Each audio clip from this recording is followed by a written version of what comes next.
Allora, buonasera a tutti, benvenuti all'Ateneo Veneto. La giornata di oggi si inserisce in un ciclo che abbiamo ideato quest'anno, Donna Ateneo, che si occupa della condizione femminile ad ampio spettro. Abbiamo iniziato parlando delle madri della Costituzione, perché parliamo sempre dei padri costituenti, ma ci sono anche delle donne che hanno partecipato all'Assemblea Costituente, all'Assemblea appunto che ha creato la nostra Carta fondamentale. Abbiamo continuato parlando di uno dei primi processi per stupro che sono stati fatti in Italia, in particolare a Verona. A maggio ricorderemo le prime donne che sono entrate in magistratura, risale a 60 anni fa esatti la legge che ha consentito alle donne di poter entrare in magistratura, prima era vietato, e faremo anche poi un ciclo dedicato alle donne di Venezia, inizieremo da quelle del Rinascimento. L'incontro di oggi si inserisce a pieno titolo in questo ciclo. Abbiamo scelto l'8 marzo evidentemente non a caso. Io da sempre ricordo questa data, ma festeggio l'8 marzo non come un vuoto rituale o come un mero scambio di mimose che pure sono presenti qui e fanno bella mostra di sé, ma perché ricordo perché si è scelta questa data. Si è scelta questa data perché nel 1908, in questo giorno, delle donne di una fabbrica tessile sono scese per strada per protestare contro le condizioni di lavoro inique e per richiedere maggiori salari e una maggior sicurezza del lavoro.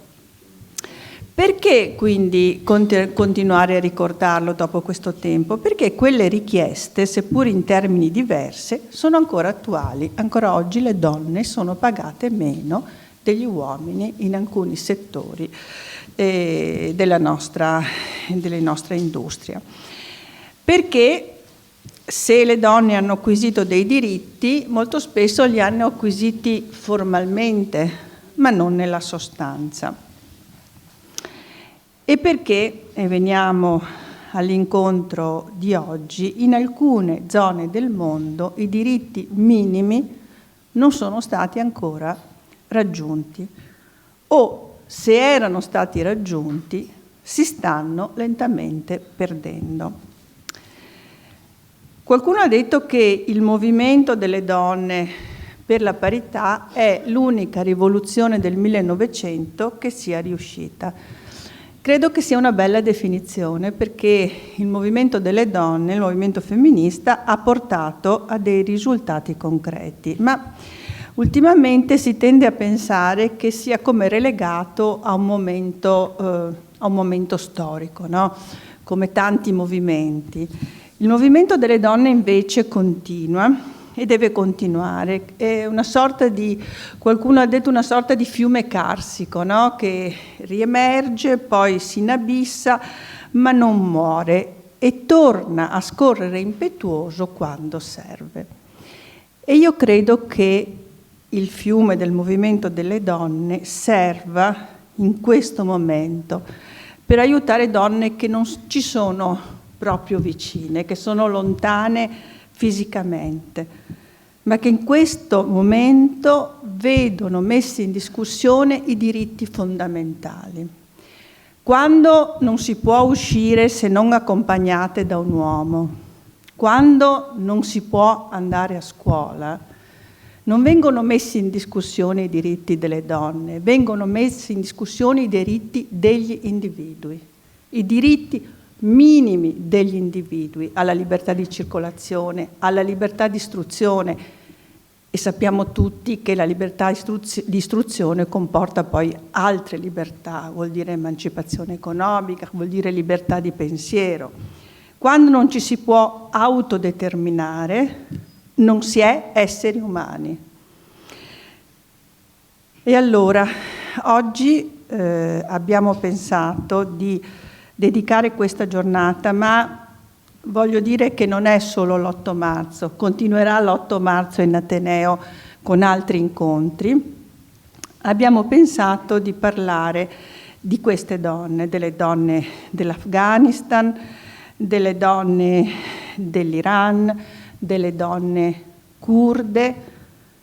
Non ne parliamo oggi, ma sono notizie recenti di donne ucraine che vengono violentate e la violenza è considerata praticamente un'arma di guerra. Ecco, vorremmo essere vicini a queste donne. Io credo che le lotte le debbano fare loro e gli uomini di quelle terre. Non si esporta la democrazia, non si esportano i diritti. Certe esportazioni hanno fatto più danni che altri. Però noi abbiamo il dovere di non farle sentire sole, di non farli sentire soli.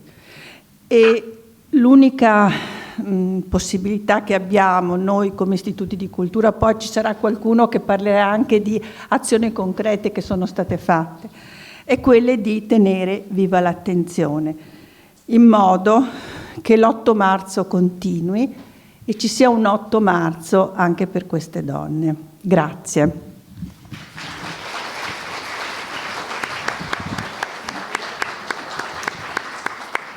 E io vorrei chiamare la Renata Manise, grazie, che ha molto contribuito alla realizzazione di questo nostro evento. C'è un microfono? Magari sente.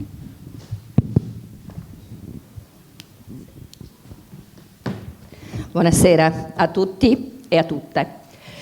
Voglio innanzitutto ringraziare anche a nome del Presidente della Municipalità di Venezia, Murano e Burano, Marco Borghi, di cui mi faccio portavoce, portando appunto i saluti e il ringraziamento all'Ateneo e alla Presidente, dottoressa Antonella Maccaraggia, per questo convegno.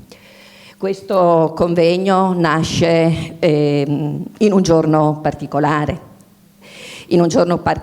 che appunto non è una festa, ma è la giornata internazionale delle donne, giornata che è stata chiamata anche giornata internazionale dei diritti delle donne.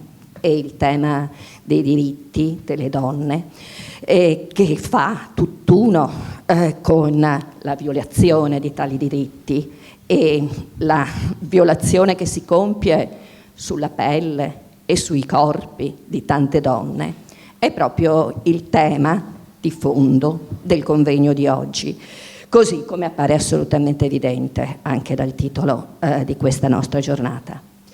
Ma io voglio ancora di più ringraziare 3 donne che sono qui presenti in questa sala e che vedrete intervistate nel documentario che concluderà questa nostra serata. E queste donne sono una donna iraniana che vive qui a Venezia da molti anni, che ha i familiari e i parenti in Iran e che nel documentario apparirà di spalle, volendosi nominare soltanto come una figlia dell'Iran.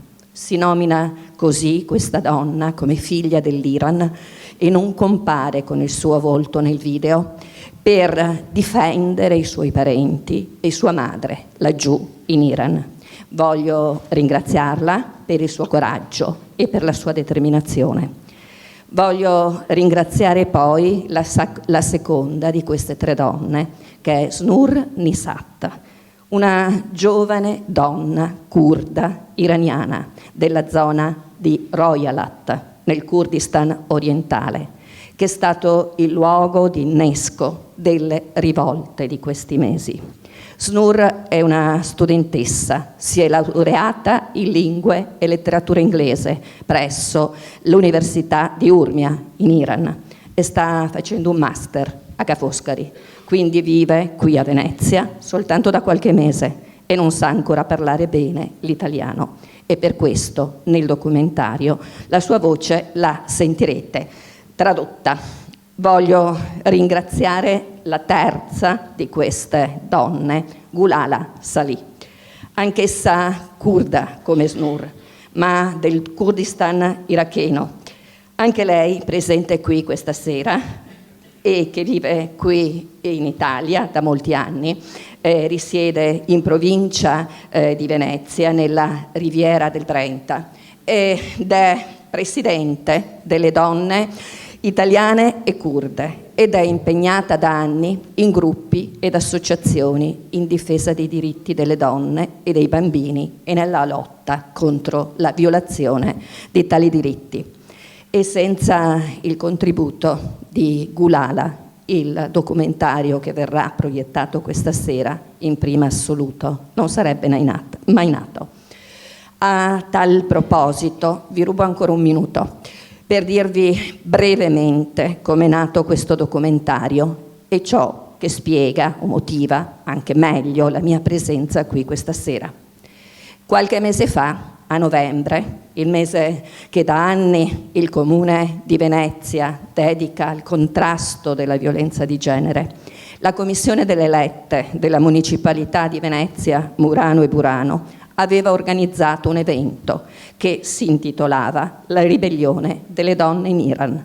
C'era parso, infatti, come Commissione delle Elette, che in quel preciso momento storico-politico, in questo preciso contesto storico-politico, parlare della violenza contro le donne e della lotta contro tale violenza facesse e faccia tutt'uno con quanto stava succedendo in Iran, facendo sentire le testimonianze di quelle donne che con quella violenza e con quelle lotte facevano e fanno i conti direttamente, facendo parlare le voci di quelle donne che gridavano e gridano donna, vita, libertà.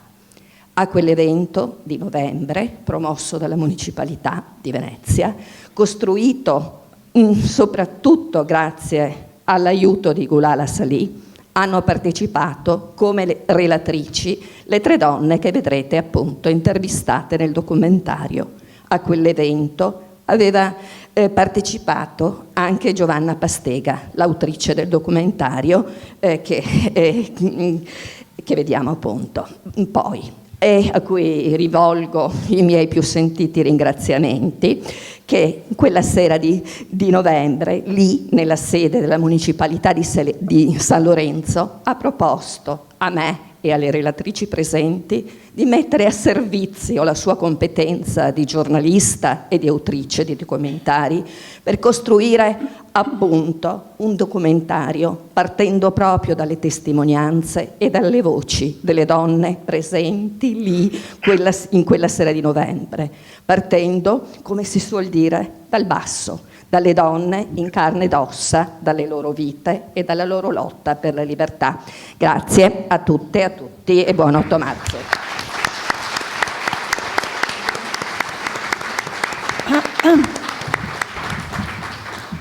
Grazie a Renata Mannise, che è portavoce della Commissione Elette della Municipalità di Venezia, Murano e Burano. Iniziamo il nostro incontro. Iniziamo con Kamin Mohammadi. Kamin Mohammadi doveva essere qui e all'ultimo momento ha avuto dei problemi con la mamma ed è dovuta andare a Londra, per cui ci sentiamo da remoto. Kamin Mohammadi è una giornalista iraniana fuggita con la famiglia dall'Iran durante la rivoluzione di Khomeini del 79 ed esule nel Regno Unito.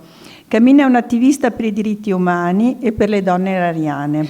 Per i suoi contributi giornalistici ha ottenuto 2 importanti riconoscimenti, come l'Amnesty International Human Rights in Journalism Award sul lavoro delle vittime delle armi chimiche in Iran e anche il prestigioso premio dell'American Society of Magazine Editors per il miglior saggio sull'Iran.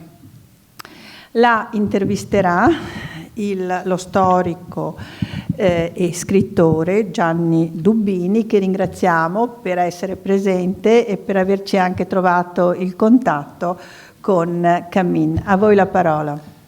Grazie Presidente, grazie mille. Grazie a tutti per essere qui, io ne sono onorato, sono anche un po' emozionato e insomma mi fa un proprio piacere di essere riuscito a avere la disponibilità di Camin per questo evento. Scusatemi, raddrizzo un secondo e mi avvicino, esatto.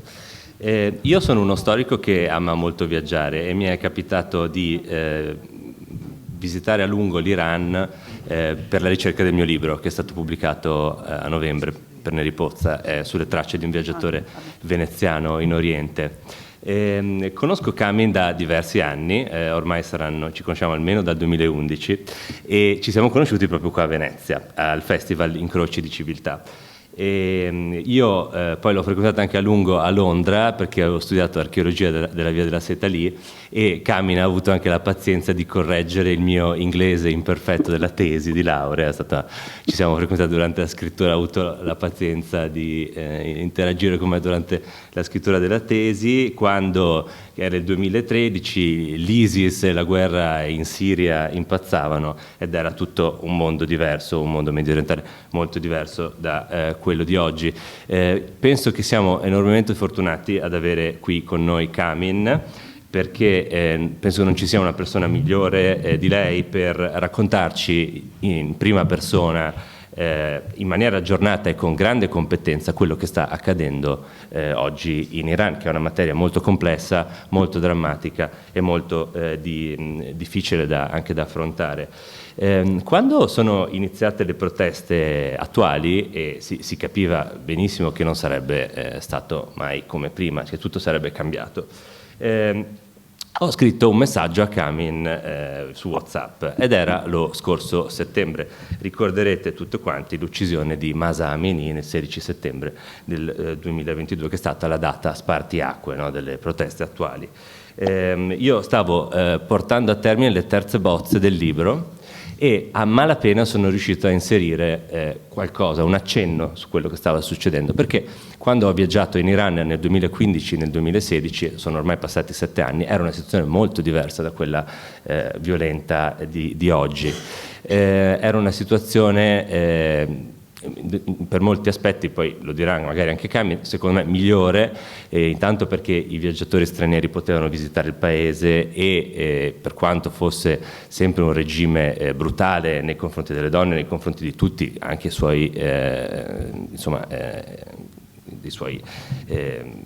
abitanti, degli abitanti dell'Iran, c'era in corso un negoziato con le potenze occidentali, un negoziato per il nucleare, i visitatori erano ben accolti e si poteva viaggiare liberamente nel paese, per quanto fosse un paese fondamentalista, governato da un regime fondamentalista, ma l'accoglienza della popolazione era assolutamente calorosa e ospitale, perché è proprio una delle cose più belle in assoluto, è l'ospitalità degli iraniani, il fatto che siano persone proprio dal cuore aperto, soprattutto nei confronti dei viaggiatori. Io l'ho girato in autobus prevalentemente e sono sempre stato accolto molto bene. Quindi non è che tutto andasse bene prima, però questa data che segna l'uccisione di Mahsa Amini del 16 settembre 22 ha cambiato, da parte della polizia morale di Basij iraniani, è una data veramente molto importante, che ha segnato il nostro presente contemporaneo e ha segnato definitivamente l'aspetto brutale del regime intransigente e fondamentalista di Raisi, l'attuale presidente dell'Iran. Proprio in quei giorni da Venezia ho inviato a Camin delle foto e dei video della manifestazione alla quale ero, che era partita dalla stazione ai primi di ottobre e era la manifestazione appunto in memoria di Mahsa Amini, che ha fatto in un certo senso risvegliare i veneziani dal torpore, perché il grido donna, vita e libertà in farsi, Jan Azadi, ha riecheggiato per le calli di Venezia, per i campi, con centinaia di giovani iraniani che ci hanno proprio svegliato dalla nostro non guardare o guardare poco i giornali, e ci hanno fatto sentire il loro grido e la loro voglia di democrazia. E mi fa molto piacere anche vedere qui stasera alcuni di quei volti veneziani e non che hanno partecipato a questa manifestazione in cui eravamo tutti insieme, veneziani e iraniani.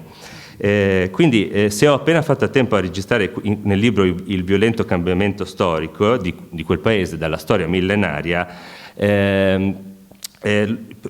insomma, questo è andata così e tutto sommato l'oggi non dobbiamo dimenticare che il nostro presente l'oggi è sempre in costante espansione, no? Spazio-temporale, e quello che è stata storia 7 anni fa oggi è realtà, oggi è presente e sarà a breve futuro.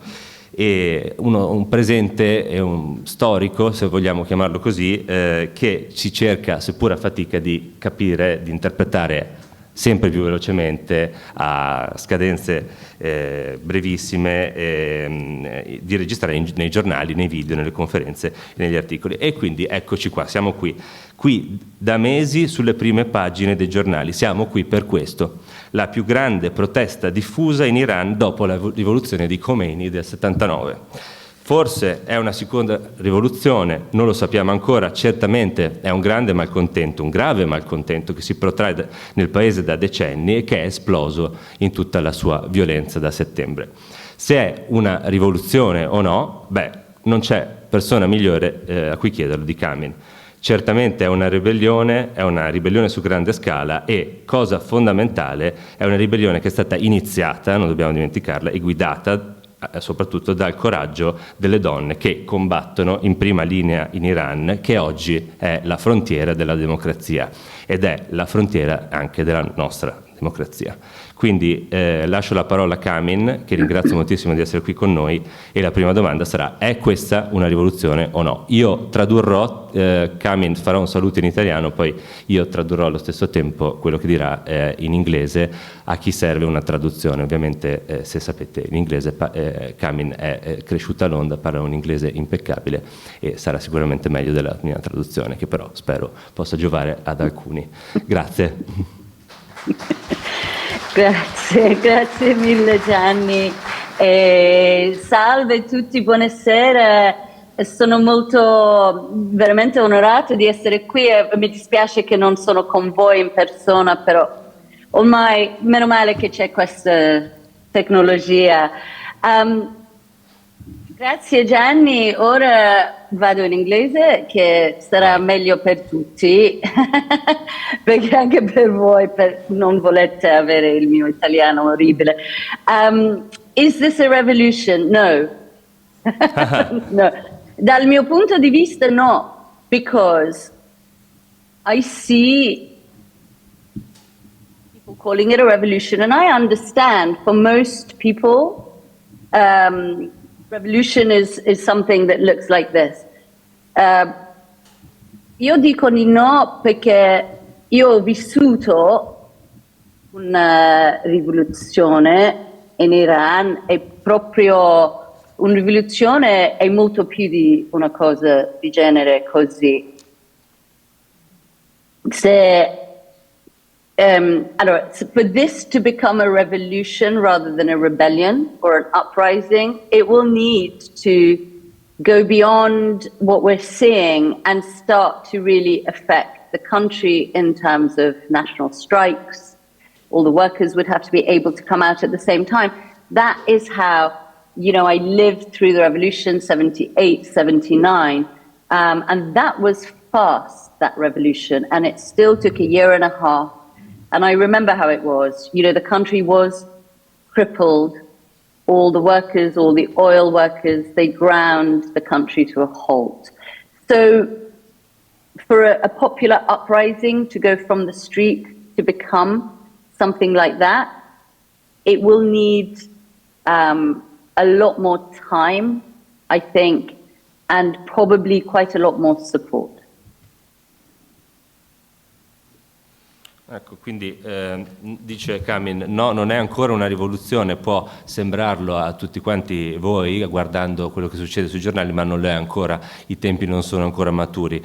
Io, nel senso di Kamin, ho vissuto una rivoluzione e per quella del 79, del 78-79, della rivoluzione di Khomeini, e per diventare una rivoluzione questa qui deve iniziare ad impattare in maniera molto più preponderante nella vita delle persone e anche a livello di scioperi effettivi del paese, e quindi deve agire a un altro livello di escalation in un certo senso.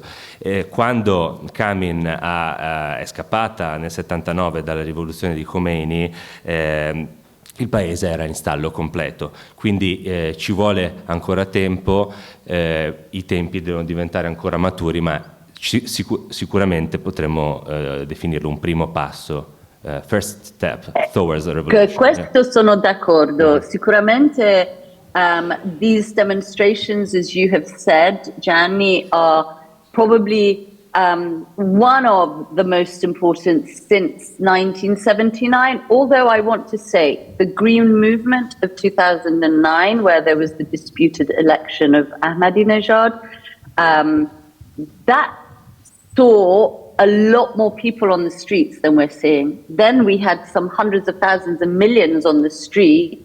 We are not seeing that with these protests. And I would want to say that the failure of the Green Movement in 2009 is one of the reasons that what we're seeing now, we're seeing what we're seeing now, because in 2009, people took to the streets, they did, let's say, a traditional demonstration, hundreds of thousands of people, there was a movement, there was a slogan, there was a color, there was a leader. They arrested the leaders, they went around over 7 months and took various leaders and anybody involved, took them and arrested them for 7 months after. They killed many protesters. Neda Sultan Agha, she was one of those. She was a woman that was just walking along the street with the demonstrators and she got shot. She was 26. It would have been her birthday some days ago. And at that time, people were not asking for regime change. They were asking for their vote to be counted because they were disputing the election of Ahmadinejad. There was Mousavi. He was the hope of this green movement. He was a reformist. Now that was in 2009. Mousavi, his wife, who was an intellectual and an activist, and his running mate, let's say Karoubi, they are all still under house arrest to this day. Okay, so if you want to translate that, Gianni, poi I can go forward, so don't give you too much. Dunque, nel 2009, all'epoca del governo intransigente di Ahmadinejad, c'era un movimento di protesta che si chiamava il Movimento Verde, che aveva in realtà portato molta più gente per le strade di quelle di oggi, però è passato quasi inosservato rispetto alle proteste di oggi, e c'erano milioni di persone per le strade allora, molte di più rispetto a oggi, e in più nel 2009 a differenza di oggi c'erano più leader e per 7 mesi questi leader sono stati tenuti in carcere, c'è stata l'uccisione per la strada di una donna di 26 anni insomma sì. Che si chiamava, dicevi, come si chiama? Neda Agha Sultan. Nadar? Neda Agha Sultan. Nadar Sultan. She became like a symbol. Che è diventato un po' come Mahsa Amini, è diventato uno dei simboli della rivolta di allora. E la gente allora voleva che il voto contasse, cioè il loro voto contro i brogli del governo Ahmadinejad contasse qualcosa e non fosse oscurato. Ecco, quindi Kamil, grazie. Passiamo però forse alla seconda domanda che penso possa interessare molto il pubblico. Forse non tutti sanno che in Iran le donne non hanno lo stesso diritto di parola. Per esempio nelle testimonianze in tribunale la testimonianza di una donna vale la metà di quella di un uomo. Ci vogliono 2 donne in tribunale per controbattere la testimonianza di un uomo. Questa è una cosa che per noi occidentali è una cosa incredibile. e lo è insomma un po' per chiunque. Ci puoi spiegare come mai e come mai quando questo è iniziato? Certo, volentieri. Could you understand what I said? Yeah. You understand what I said, yeah? I did. Okay, very well. Sì, allora,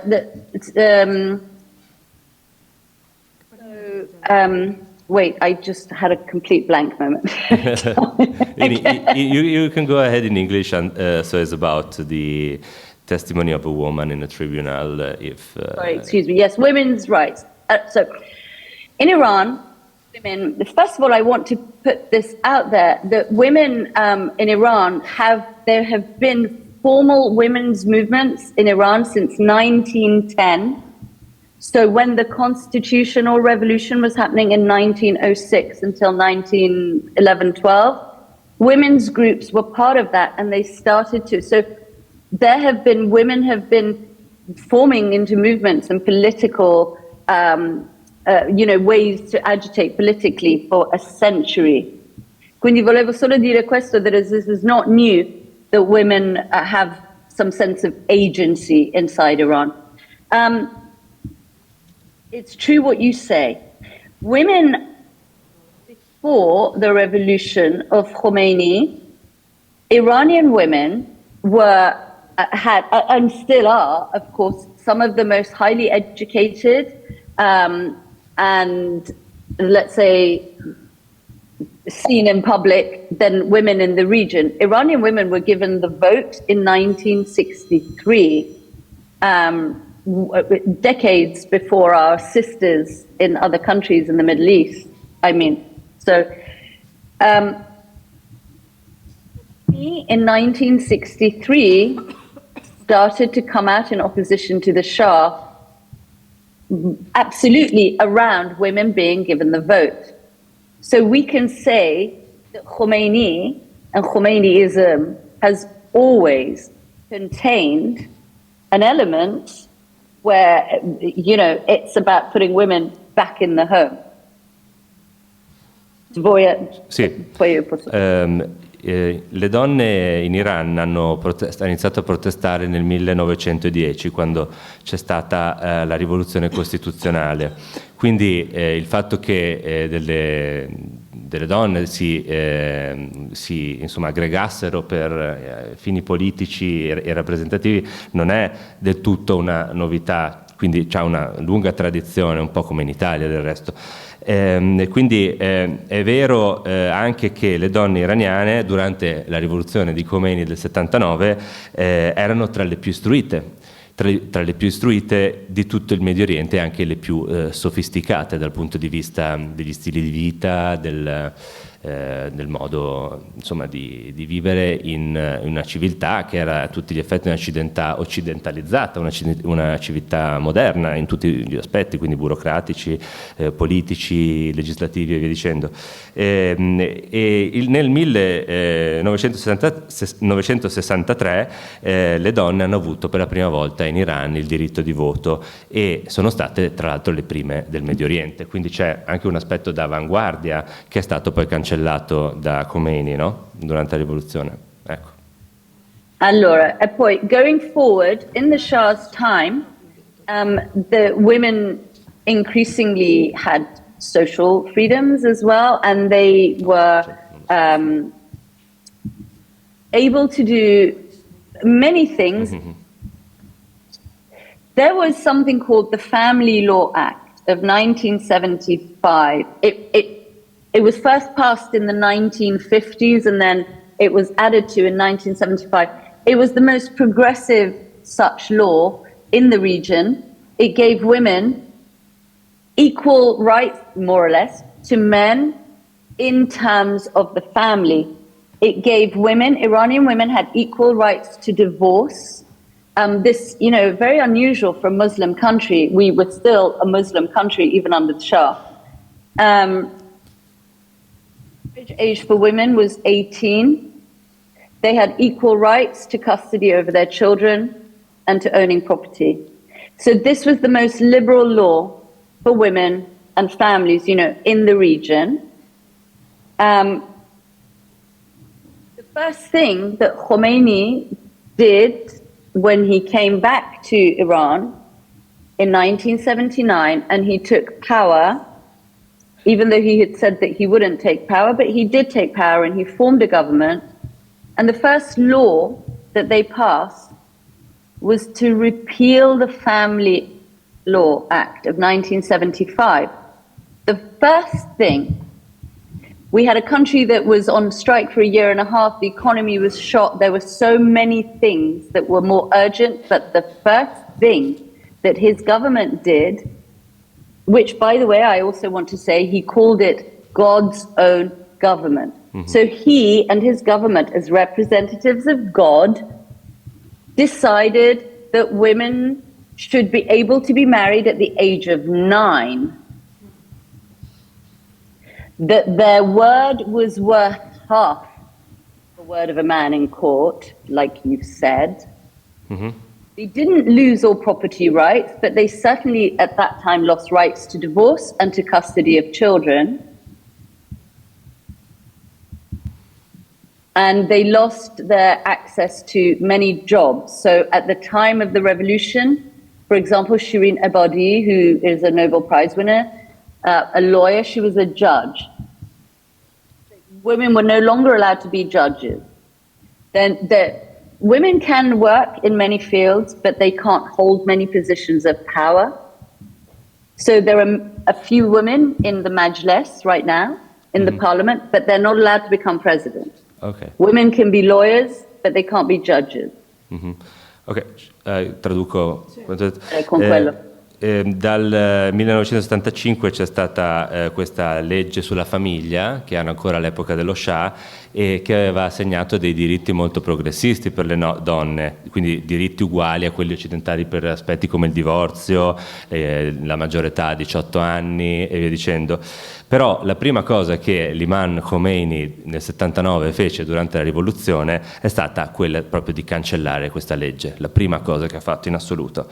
Per il governo di Dio, lui aveva chiamato il suo governo il governo di Dio, e quindi secondo il governo di Dio di Khomeini le donne dovevano sposarsi dai 9 anni in poi e avrebbero perduto accesso a tutti quei diritti che erano stati guadagnati invece nel 1975 sotto lo Shah. E non potevano, avevano perduto l'accesso a molti lavori, non potevano, questo penso possa interessare la Presidente, non potevano essere dei giudici, per esempio, neanche dei giudici in tribunale, quindi insomma è cambiato moltissimo. E invece oggi, so today,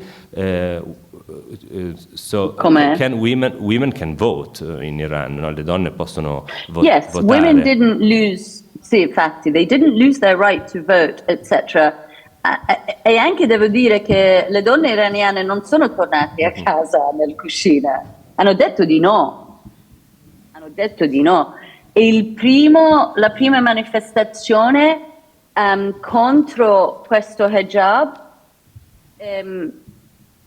su la giornata delle donne in 1979. 3 weeks after Khomeini came back was the first women's demonstration, women's march in Tehran. It went on for 5 days. Hundreds of thousands of women. The Iranian activists, they also invited Western feminists. In fact, an American feminist, she went and she did audio tapes of it. She was called Kate Millett. I spoke with one of those activists recently, and she told me that the men were watching all of these women demonstrating in the streets, and there were many, many of them, and they were chanting to the men, don't just stand there, come and join us. In fact, the men joined them.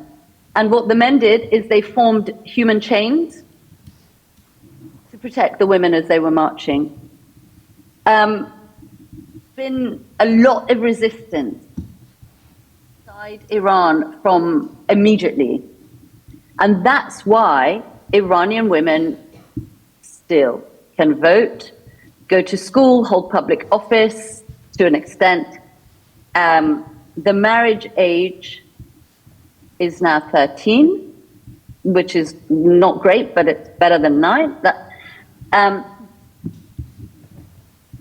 Literacy, in 1976, female literacy was 30%. It's now at nearly 90%. And 70% of university graduates in Iran are women. Okay, so I will translate this. Quindi le donne possono votare oggi. Durante la rivoluzione di Khomeini la prima manifestazione delle donne fu proprio quella contro l'hijab, quindi contro il velo, e nel 79 insomma, hanno chiesto questi diritti e gli uomini hanno fatto addirittura una catena umana per protezione delle donne, ed è quindi proprio per questo che questi diritti continuano. Adesso siamo in chiusura, non so se c'è tempo per l'ultima domanda sul presente. Sì. We'll send you the last question, quindi l'ultima domanda è: qual è l'opposizione politica oggi in Iran, se c'è un'opposizione politica a parte i dimostranti, e sappiamo anche tutti come possiamo aiutare per esempio gli ucraini, però non sappiamo come aiutare, non sappiamo almeno esattamente cosa fare quotidianamente per gli iraniani che si oppongono al regime. Which possible opposition and what can we do for the Iranians? Sì, grazie Gianni. Allora, the opposition is quite difficult perché inside the country it's hard to be any kind of opposition, also because they just arrest you. So the leaders of the Green Wave in 2009, they're still under house arrest, even though they're in their 80s. So this is a leaderless rebellion. It is coming up grassroots from the streets, and whoever is organizing it, or the feeling is there is not one leader. The feeling is there might be a lot of different, but they're not showing themselves quite rightly. Because you have to remember that Iran is very, very close with China, and they have extreme surveillance technology. So they can track everybody through their phones, their apps and everything. So people, of course, are being careful. Okay. So there is no opposition showing itself. This appears to be a leaderless uprising, and that's the safest way for it to be. There are various people in the West who are calling themselves opposition leaders, and they are not. But there are beginning to be some coalitions of activists, trade unionists, labor movements, again, grassroots organizations coming from the street up, who are now releasing charters and demands of what the Iranian people want. And there is now also a very important coalition of feminists, activists inside Iran,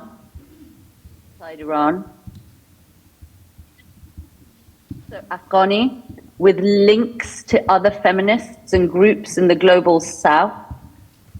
And they are now beginning to get also quite vocal about what is wanted inside Iran. Thank you. Bye. So I'll translate this and then we have to close. Quindi traduco quest'ultima domanda e poi chiudiamo con Kamin. Grazie mille finora. L'opposizione è molto difficile in Iran e tutti i leader, per esempio della rivoluzione verde, di quella di cui parlavamo prima del 2009, sono ancora agli arresti domiciliari, quindi non c'è stato il tempo di crearne di nuovi.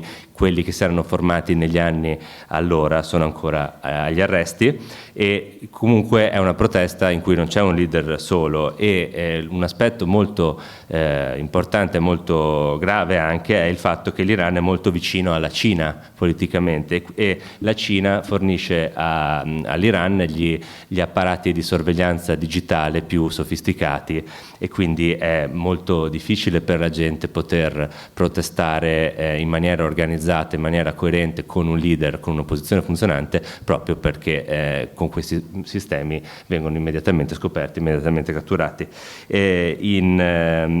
Quindi non c'è ancora un leader delle proteste attuali e sicuramente in Occidente ci sono vari leader che protestano per i diritti dell'Iran, però non vivono in Iran e quindi è molto diversa come cosa, e c'è anche una coalizione importante femminista che parla sempre al di fuori dell'Iran, ma che connette i diritti delle donne iraniane anche con altre realtà, quelle afghane per esempio, quelle degli altri paesi del sud.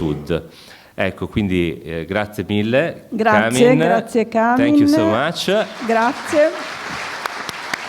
Grazie a voi.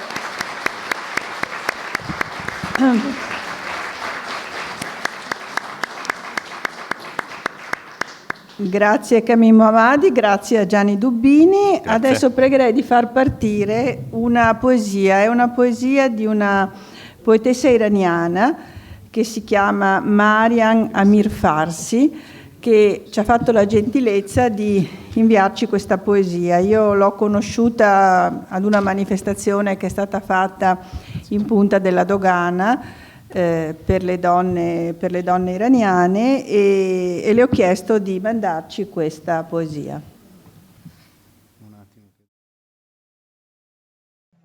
I miei capelli sono neri come la notte, sono alti come il cielo, sono ondulati come il mare all'alba.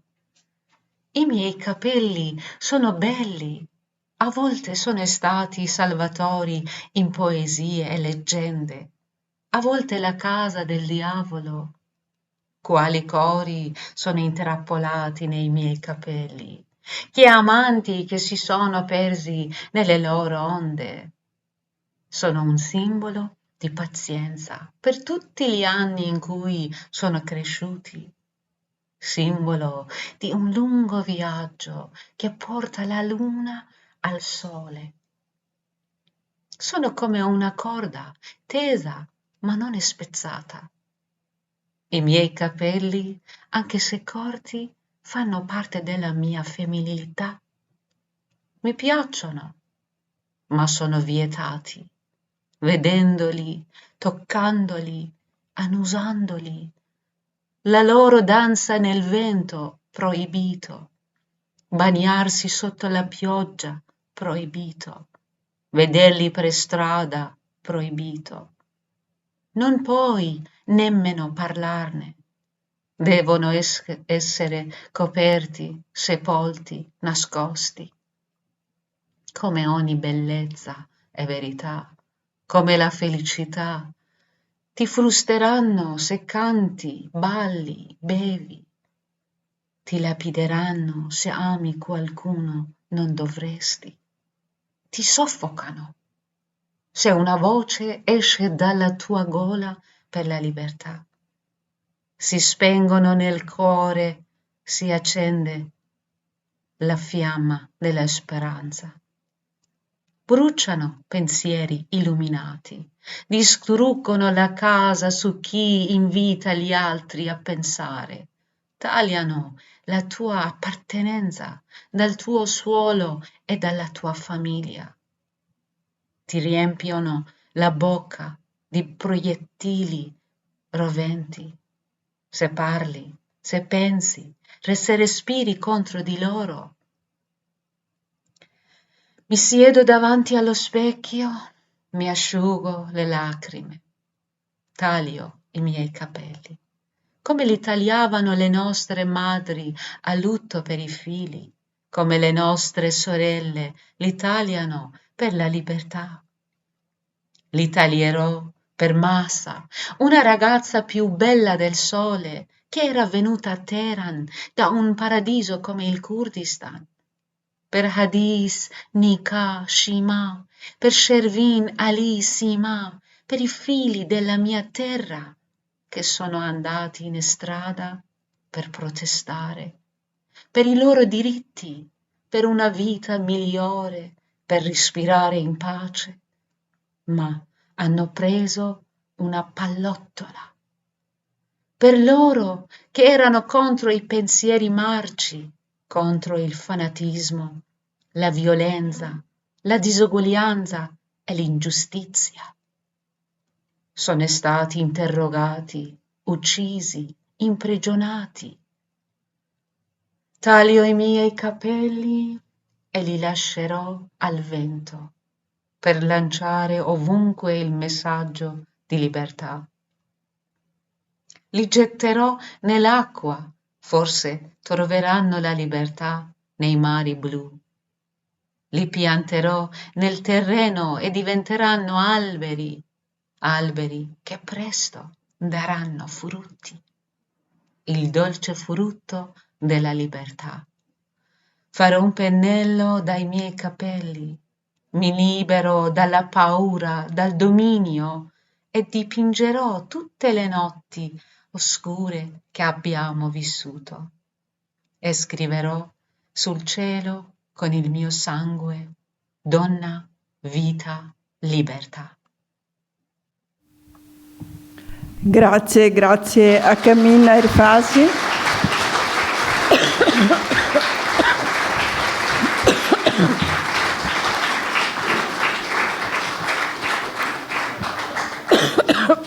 Scusate.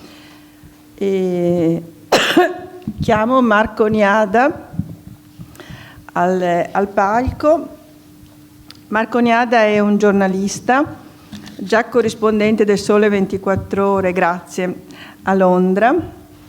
Si occupa di problemi di sviluppo ed è presidente del comitato Argoscia, non so se pronuncio correttamente, Faraway Schools, certo, una charity che finanzia progetti di educazione in Afghanistan. Dal 2005 a oggi Argoscia ha finanziato la costruzione di 13 scuole. 15. Qui c'era scritto 13, siamo arrivati a 15, molto bene. Per oltre 5.000 alunni, di cui 3.500 femmine.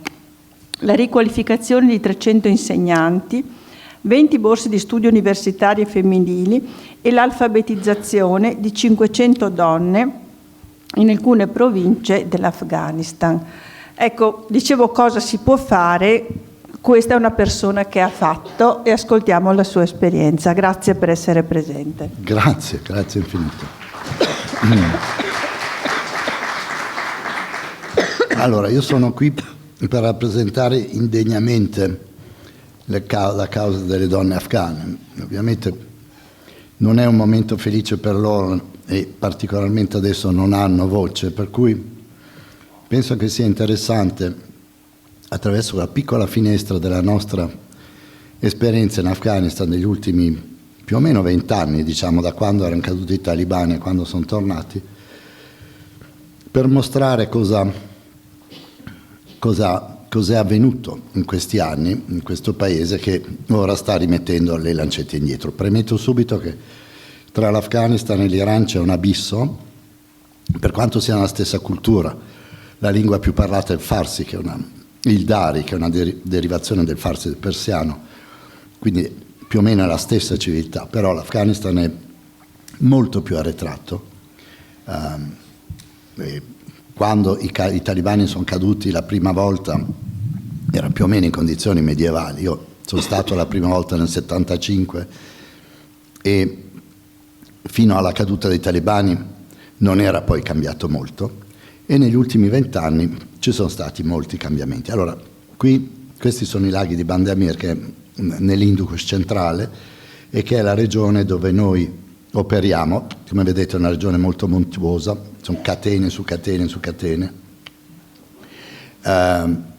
La popolazione vive in condizioni di estrema povertà e nell'Indus centrale dove noi operiamo gli abitanti sono di ceppo mongolo e sono di religione sciita. Anche qui è buffo perché tutte queste storie di repressione che abbiamo ascoltato sull'Iran sono di un regime di ispirazione sciita, mentre in Afghanistan l'area sciita è la più evoluta, stranamente, del paese, anche perché le donne al centro non portavano la burqa, erano già più emancipate, lavoravano nei campi e, a differenza delle altre etnie, questa etnia che si chiamano Hazara non ha mai avuto un esercito privato, per cui hanno avuto una finestra di opportunità dal 2001 al 2021, direi miracolosa per loro, per emanciparsi. E noi ci siamo infilati stranamente al posto giusto e con pochi soldi siamo riusciti a fare abbastanza miracoli. Questa è una delle scuole che abbiamo costruito, questa è Zarin nel 2011, una scuola essenzialmente femminile. In fondo, adesso qui no, ecco sì, in fondo là vedete tutte le ragazze che si stanno apprestando ad accoglierci e poi dopo ci sarà l'inaugurazione. Questo dà l'idea dell'amore per l'educazione degli Hazara. Qui stanno sostenendo degli esami a novembre, una nevicata, come dire, in anticipo, e quindi si sono presi. Vi ricordo che ad esempio la scuola che avete visto a 2800 metri, tutta la zona centrale tra i 2500 e i 3500 metri, per cui quando viene freddo viene veramente. Non è un caso che le scuole stiano riaprendo adesso in Afghanistan, è un po' come sulle Alpi, insomma, quando arriva il disgelo si aprono le scuole, le prime nevicate si richiudono. Queste sono le ragazze di una scuola che poi abbiamo costruito, che non avevano tetto, non avevano nulla, però vedete gli insegnanti, bravi, coraggiosi, queste sono ragazzine di 12-13 anni che stanno insegnando loro. Questo è un ragazzo, che non sono solo ovviamente le donne, ma anche i ragazzi in questa regione studiano in condizioni veramente estremamente disagiate, e questa è un'altra scuola che era già meglio di quella che avete visto prima, che studiavano per terra. Qui sulla sinistra vedete la vecchia struttura scolastica, la solita tenda, e in questo caso ho la fortuna di stare sotto gli alberi, per cui insomma meglio che niente. Quando cade il regime talibano e venne imposto, si può discutere, ecco, questo esempio è una classe, queste hanno già un tetto, queste ragazze, è un'evoluzione più avanti, ed è simile alla scuola che vi ho fatto vedere prima, cioè questa qua, sono scuole proprio rudimentali, se no studiavano nelle moschee i ragazzi. Quando sono caduti i talebani è stata imposta dall'Occidente una Costituzione egualitaria per le donne però non avevano un tetto, e allora la cosa principale era, per rimettere le donne al passo con i maschi, le femmine al passo con i maschi, era dar loro un tetto di modo che avessero stabilità di posto. Queste diciamo erano le più fortunate dell'epoca, ma poi col nostro arrivo abbiamo iniziato a dare dei banchi veri e propri. Questi sono ragazzini di 12-13 anni, e queste sono quelle che adesso, poverette, ormai questo è passato perché è una foto di 4 anni fa, però tutte le teenager sopra i 13 in età, diciamo, da donna adulta, non vanno più a scuola.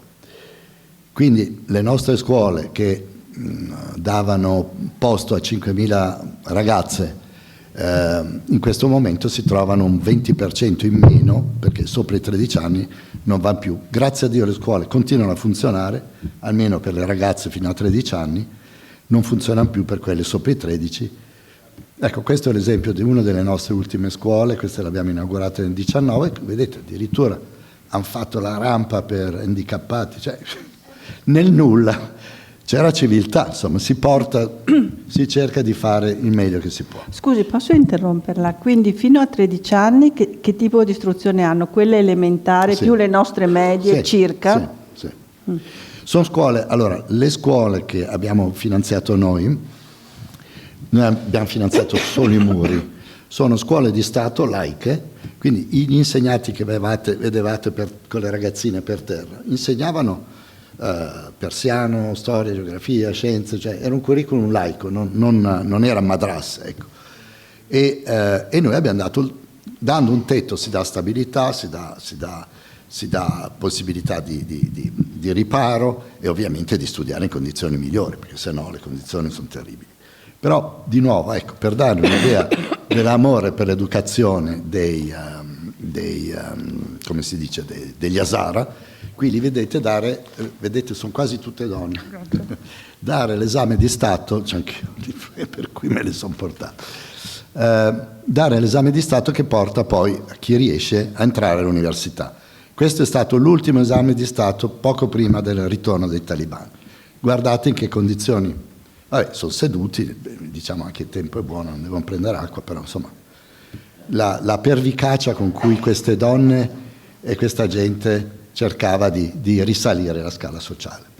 Oltre alle scuole abbiamo finanziato delle borse di studio universitari, qui c'è un gruppo di ragazze, di nuovo come vedete sono quasi tutte Hazara, hanno i tratti mongoli, tranne questa che è di etnia Pashtun, che poi bene o male è l'etnia dei talibani, in gran parte, o ci sono anche i tagiki. Questo è mio figlio Andrea che fa il regista, ha fatto un lungometraggio. Queste ragazze universitarie fornivamo vitto, alloggio, eccetera, computer e strumenti.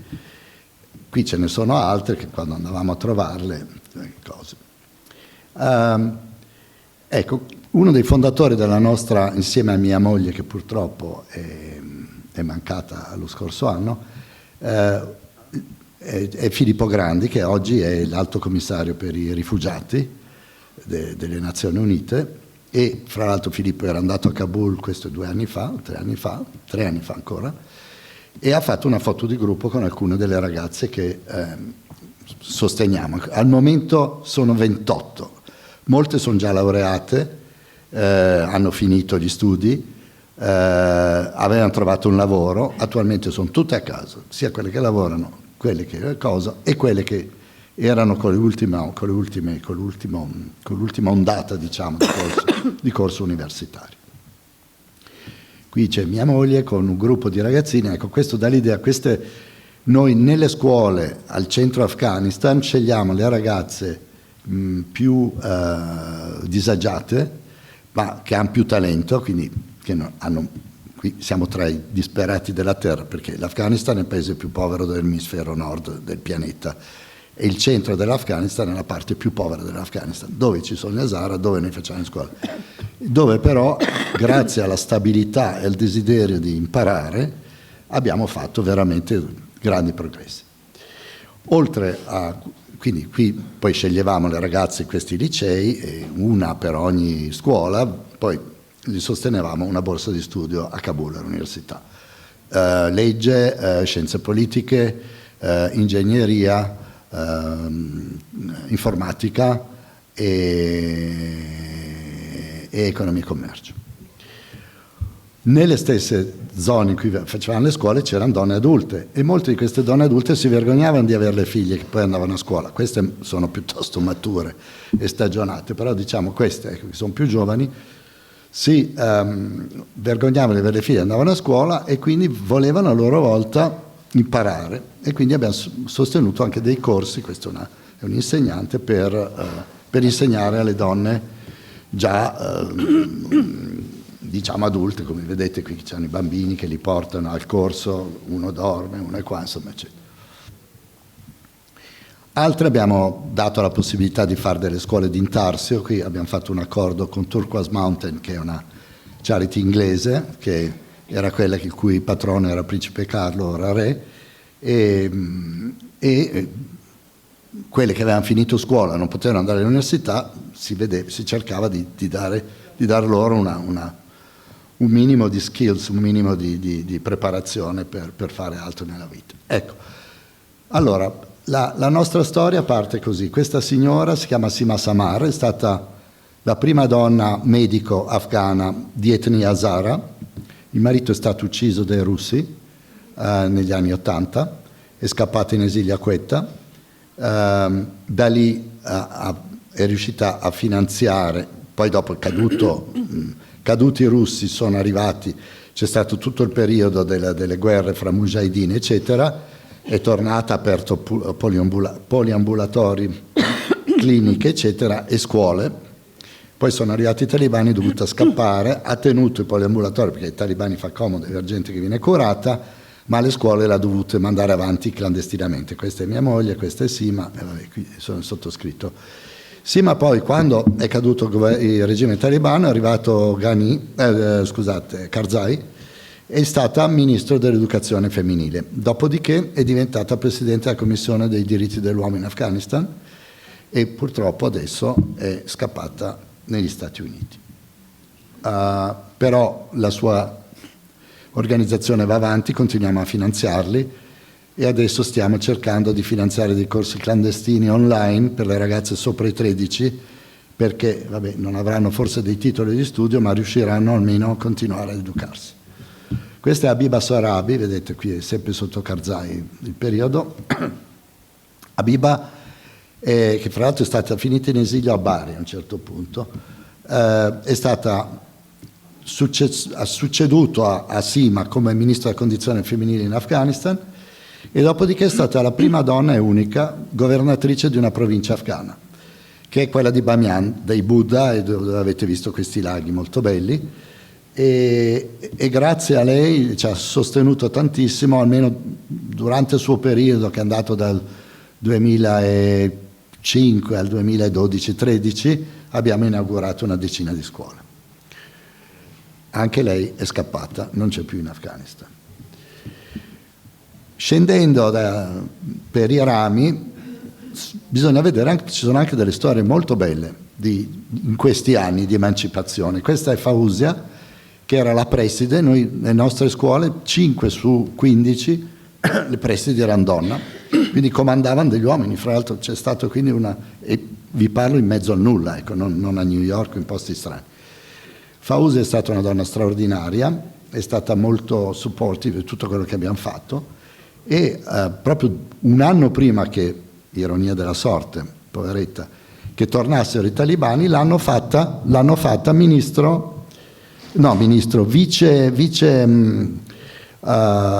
vice provveditore all'educazione della provincia di Bamiyan. Qui la vedete con la sua collega, e questa signora invece è la vice governatrice tagika di etnia, e la vice governatrice della provincia di Bamiyan. Quindi è stato per lei un momento meraviglioso, perché da preside addirittura è stata fatta vice direttrice diciamo, Dipartimento Educazione di quest'area, e poco dopo se n'è andata a casa anche lei. Questa invece è Goljan Samar, si chiama Samar di cognome, come si chiama, no relation. Goljan lavorava per Shuada, questa charity, questo signore è un rappresentante che noi finanziavamo, e anche lei 6 mesi prima del ritorno dei talibani l'hanno fatta addirittura governatrice del distretto di Saigon della provincia di Daikundi. Anche lei è scappata, adesso credo che sia in Albania. Scendendo ancora ci sono storie più modeste ma comunque interessanti di emancipazione femminile in questi anni. Queste due ragazze, Omashad e Fatima Husseini, hanno studiato ingegneria, sono due ragazze straordinarie. Omashad era di una famiglia un po' più agiata e quindi si è potuta permettere, verso 7-8 mesi dopo la caduta dei talibani, è riuscita a scappare, è finita in Pakistan con i suoi fratelli, e adesso è felicemente arrivata a Parigi, dove sta facendo tutti i permessi e sta ottenendo lo statuto di rifugiato. La storia di Fatima invece è molto più triste, per quanto sia una ragazza straordinaria, perché Fatima viene da un villaggio, anche lei sperduto, aveva perso il padre, la madre era cieca e aveva 3 fratelli, uno dei quali è andato via, è andato a stare in un'altra parte dell'Afghanistan, un altro ha lavorato nei campi e un altro era più piccolo di lei. Quello che lavora nei campi, la moglie è morta non senza aver fatto 2 figli, per cui Fatima ha dovuto badare alla madre cieca, ha 2 figlie del fratello che era nei campi e poi l'altro fratello minore. È stata, malgrado tutto questo, è stata la più brava della sua scuola, le abbiamo pagato il corso, è finita all'università a Kabul e ha preso 95 su 100 come laurea in ingegneria. Lì ha trovato un tagiko, di etnia tagika sunnita, quindi si è innamorata, ha deciso di seguirlo, è andata a nord del paese, e i fratelli che noi avevamo intervistato e che erano felici, erano liberali, perché è importante sempre dietro un'emancipazione femminile ci siano degli uomini liberali, perché se gli uomini sono duri e repressivi le donne hanno meno chance, e questi fratelli erano felici di mandare Fatima, ma si aspettavano probabilmente che poi desse qualcosa indietro. Invece Fatima ha salutato bene o male tutti e si è sposata con sto tagiko e quindi è finita male perché i fratelli l'hanno minacciata di morte e hanno detto che non vogliono più che torni neanche a casa. Quindi sono vite dure, sono vite difficili. Ultima storia incredibile, questa signorina qui che ci guarda, che guarda verso di noi, si chiama Sedika, e qui eravamo ancora all'inizio, vedete i computer, c'hanno ancora i bulbi dietro, cioè proprio, siamo nel 2007-2008, davamo dei corsi di computer e inglese alle ragazze che si erano laureate. Sedika è un'altra di queste con un drive incredibile, si è laureata, è finita in America, dall'America addirittura ha creato un'associazione di donne afghane, di tale successo che, eccola qua, è stata premiata da Trump. Questa è forse la più grande soddisfazione che abbiamo avuto nel nostro curriculum, di lanciare donne afghane verso carriere siderali. Per finire, purtroppo, insomma, fino a un anno fa, le donne afghane, qui parliamo sempre del centro del paese, ormai non avevano più l'hijab. Questa è una cantante, questo sta suonando il tabla. Nel centro dell'Afghanistan sono molto musicali, tutta questa zona di Bamiyan, si erano emancipate molte, non solo, ma questa si chiama Frishta, ad esempio, è figlia di un altro che conosciamo, andavano in motorino, erano libere, eccetera. E la loro vita è cambiata ormai radicalmente.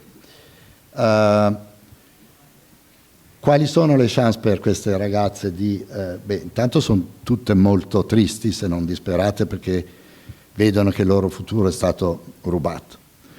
Purtroppo la legge dei grandi numeri dice che su 35 milioni di afghani, le donne oggi emancipate con un'educazione buona, e quindi facciamo che metà sono donne, quindi 16-17 milioni di donne, 4 milioni sono educate. Purtroppo quello che è triste è che non è abbastanza per creare quella massa d'urto che fanno le donne iraniane, e che sono molto più sofisticate e avanzate, ma è una tragedia perché 4 milioni di donne sono più colte e preparate dei talibani, del talibano medio che assieme all'educazione alla terza media, e sono costrette a patire in queste condizioni.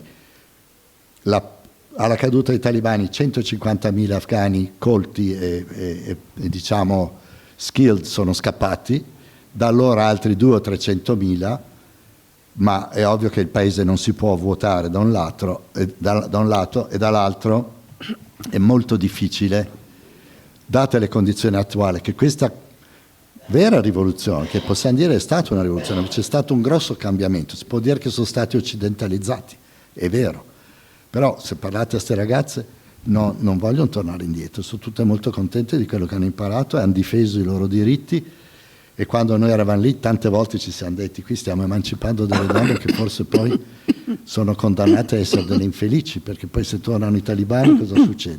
Non una di quelle che abbiamo incontrato ci ha detto che abbiamo fatto male, anzi sono tutte riconoscenti, e molte di queste, Fatima è l'esempio, quella Fatima che avete visto che i fratelli avevano minacciato di morte. Fatima, eccola qua, Fatima dove è andata? L'hanno assunta all'ufficio tecnico di Faizabad, ha disegnato una strada, non solo, ma quando Ghani l'ultimo anno vedeva che stava perdendo potere, ha iniziato a indire delle assemblee popolari per sostenerlo, e Fatima, che ai tempi aveva 24 anni, nel suo distretto è stata scelta insieme a poche altre come rappresentante da andare a Kabul. Quindi una Hazara sciita mandata da una zona tagika sunnita a rappresentare i sunniti è un esempio di come le cose si stavano muovendo e come questo paese iniziava a muoversi.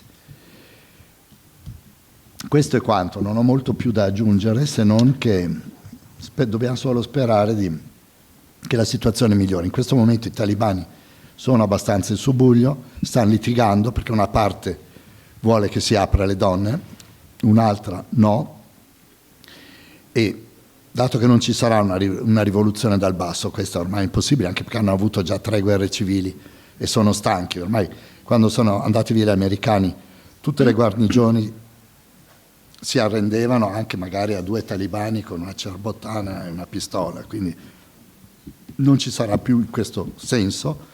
Quindi a meno che ci sia un regolamento di conti brutto fra talebani e quindi si ricominci male, l'unica cosa che si può sperare è che lentamente ci sia qualche progresso.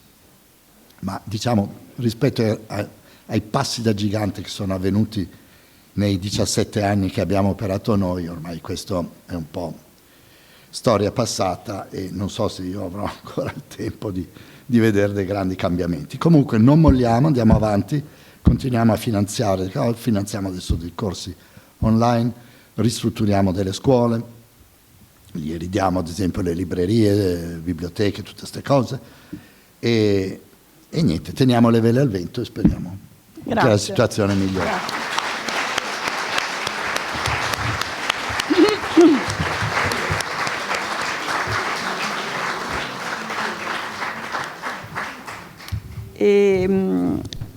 Ora vediamo la proiezione in prima assoluta del documentario Donna, Vita, Libertà, che è lo slogan appunto delle donne, di queste donne, che è stato ideato e diretto da Giovanna Pastega, che ringrazio davvero di cuore, grazie, la nostra socia.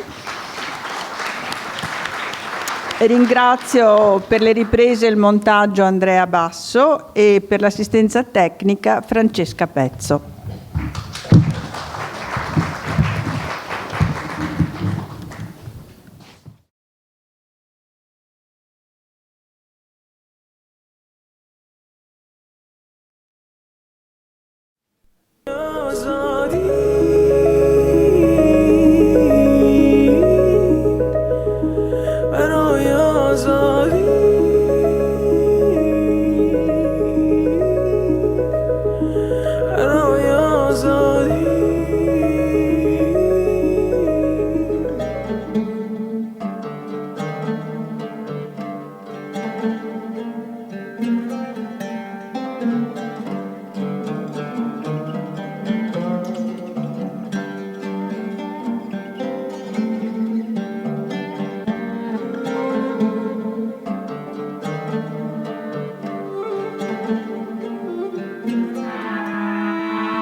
Non posso dire il mio nome, vorrei, ma in questo momento la situazione secondo me è molto pericolosa, quindi non soltanto per me ma anche per tutta la mia famiglia che vive in Iran tuttora.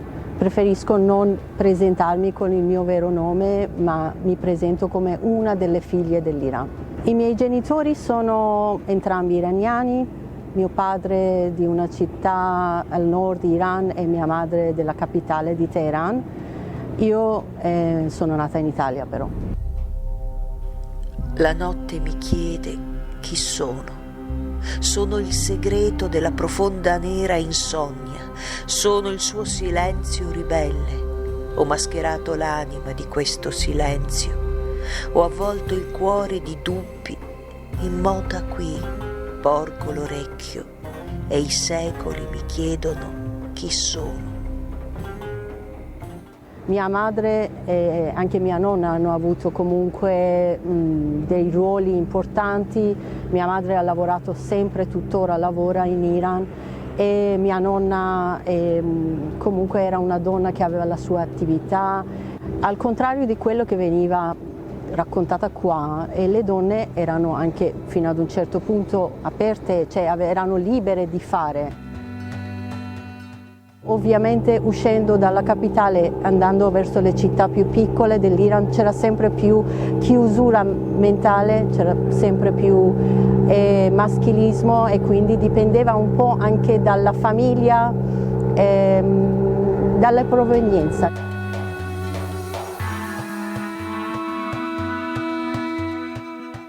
Figlio di Reza Khan, o lo Shah, quello che conosciamo, Mohammad Reza Pahlavi, ha lasciato libero la gente, ha lasciato libera la gente, quindi chi voleva andare come mia nonna, che era di sua una persona religiosa, portava il velo, portava il chador.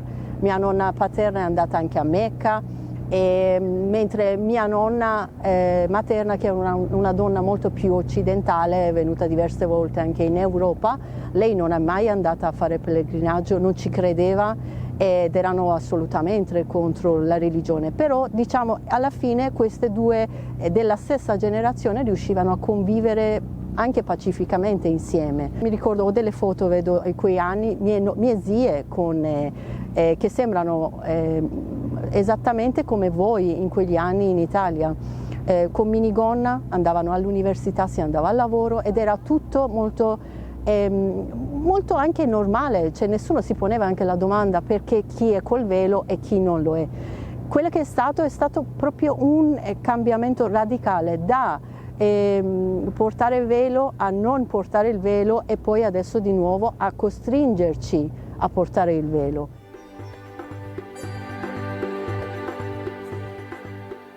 Non sembrava per niente un pericolo, no? Quindi tutti erano d'accordo con questa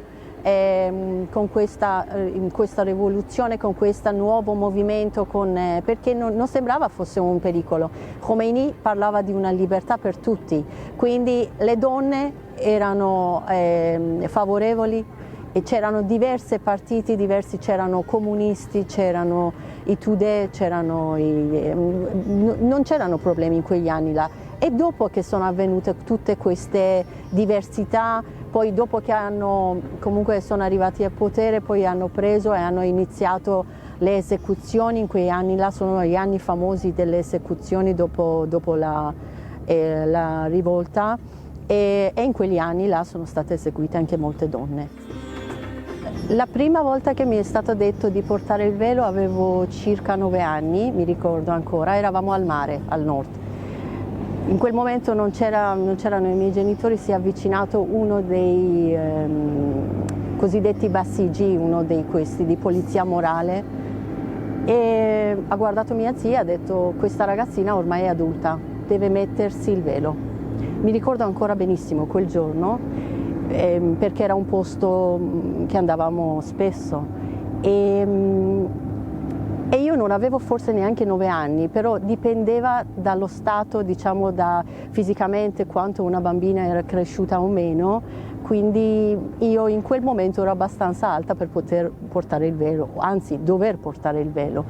E il velo da noi viene utilizzato come questo velo che vedi qua, semplicemente andava sulla testa, poteva andare bene questa giacca, qualcosa chiamato manteau, e questo velo copriva, diciamo, relativamente i capelli, un po' avanti, un po' dietro, alla fine non era un problema, a meno che tu avevi a che fare con gli uffici, magari dovevi andare all'università, a scuola, e addirittura anche a scuola elementare, media e superiori bisognava portare un'altra forma di hijab, che è qualcosa di molto più formale, che copre tutta la testa e resta fuori solo la parte del volto. Ma non siamo assolutamente come le donne in Afghanistan, dove erano costrette a portare burqa. No, infatti una delle cose che ho dovuto sempre rispondere qui in Italia era: ma voi portate burqa? E ho detto: ma che cos'è burqa? Noi non abbiamo burqa, nella nostra cultura non c'è. Arrivo, con i miei capelli, l'odore che è sotto la terra e i miei occhi, l'esperienza densa del buio, con gli arbusti che ho strappato. Piano piano hanno chiuso le donne che dovevano portare velo, da un foulard abbiamo iniziato, mentre si poteva comunque portare gonna e vestiti, poi piano piano hanno aggiunto manteau, poi quelle religiose piano piano hanno aggiunto chador, che è un qualcosa oltre il velo e manteau, e che copre tutto il corpo, perché secondo loro il corpo di una donna potrebbe essere attraente e fa commettere un peccato l'uomo, quindi bisogna coprirlo, no? E diciamo che io quando sono nata, perché sono nata durante la guerra tra Iran e Iraq e sono tornata in Iran, ho portato come se fosse una cosa normale il velo, sono andata a scuola e poi tornavo, e tutti gli anni che siamo andati avanti ci siamo piano piano, gradualmente abituati a questa situazione che c'era. Dopo la morte di Mahsa la gente è andata per strada, ovviamente è iniziata con le donne, soprattutto con i curdi, il coraggio dei curdi che è un simbolo veramente per noi, e poi ovviamente tutte le donne che sono andate per strada sono state accompagnate dai uomini.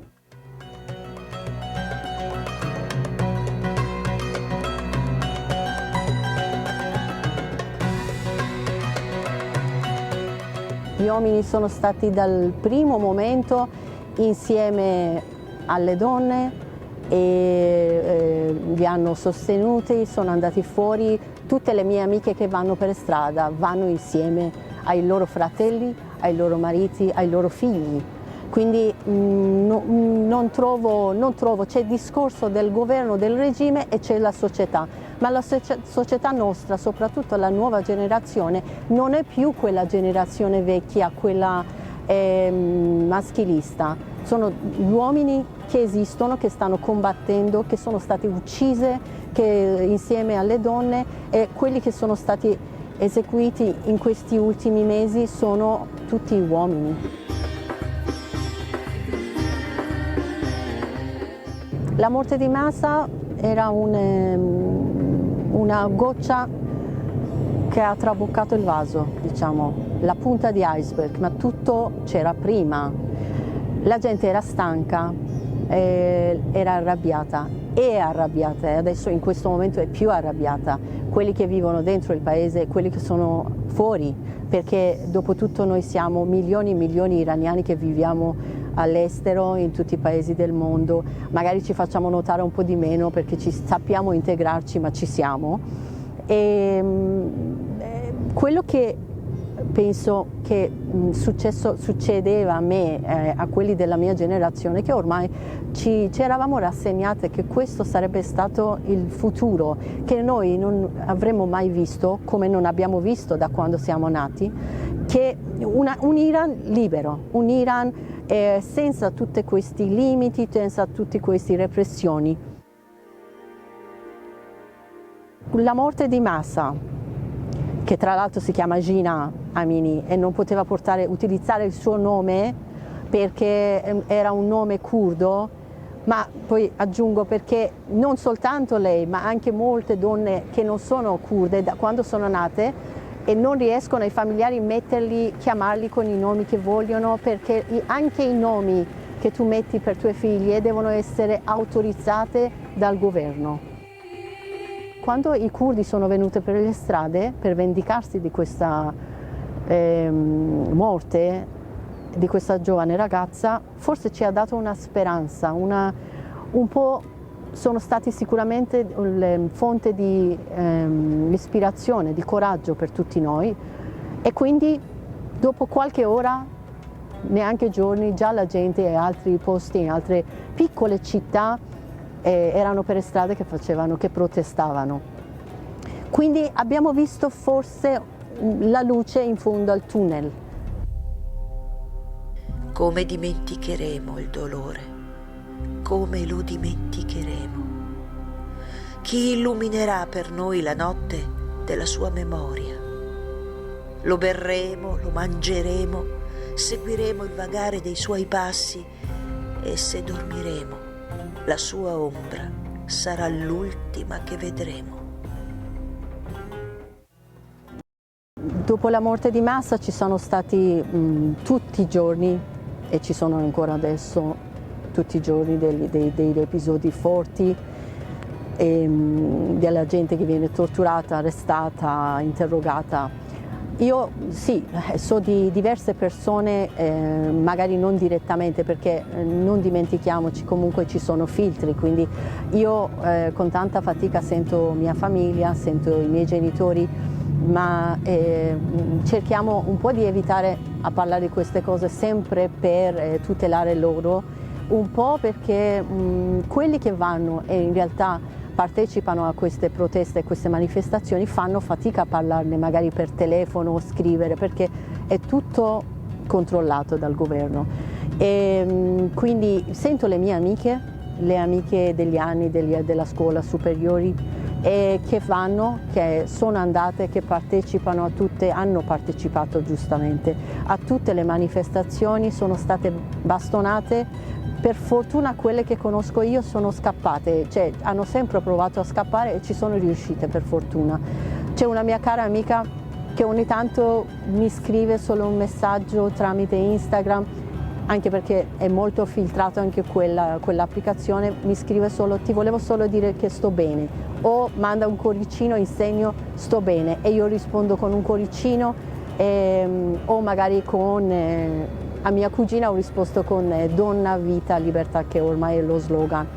Ho un'amica, un'avvocatessa che è stata arrestata, non so di preciso con che condizioni, cosa hanno chiesto in cambio, e l'hanno liberata dopo qualche giorno. Lei era tra i manifestanti, tra le donne e gli uomini che sono andati a manifestare a Teheran.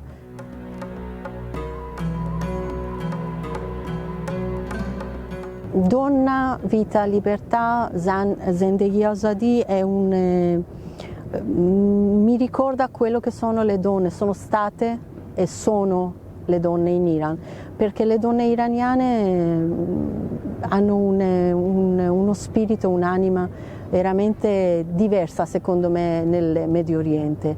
Le donne iraniane non sono quelle che, se poi escono da tutti questi, da questo prigione, perché e dopo tutto alla fine la gente sta vivendo in un prigione dove ci sono prigionieri 88 milioni di persone. Quando lasci queste donne, quando vengono fuori, quando hanno la possibilità di farsi accarezzare i capelli dal vento e dalla luce di sole, loro non hanno paura, loro prendono e volano, loro non vedono l'ora di essere libere. Quindi credo che poi la donna è il simbolo di rinascita, quindi questa rivoluzione è partita con le donne e credo che queste donne poi daranno vita e libertà non soltanto al nostro paese, se quello che speriamo vinca questa rivoluzione, ma a tutto Medio Oriente. Io spero che sia anche porti qualcosa di positivo anche a tutto il resto del mondo.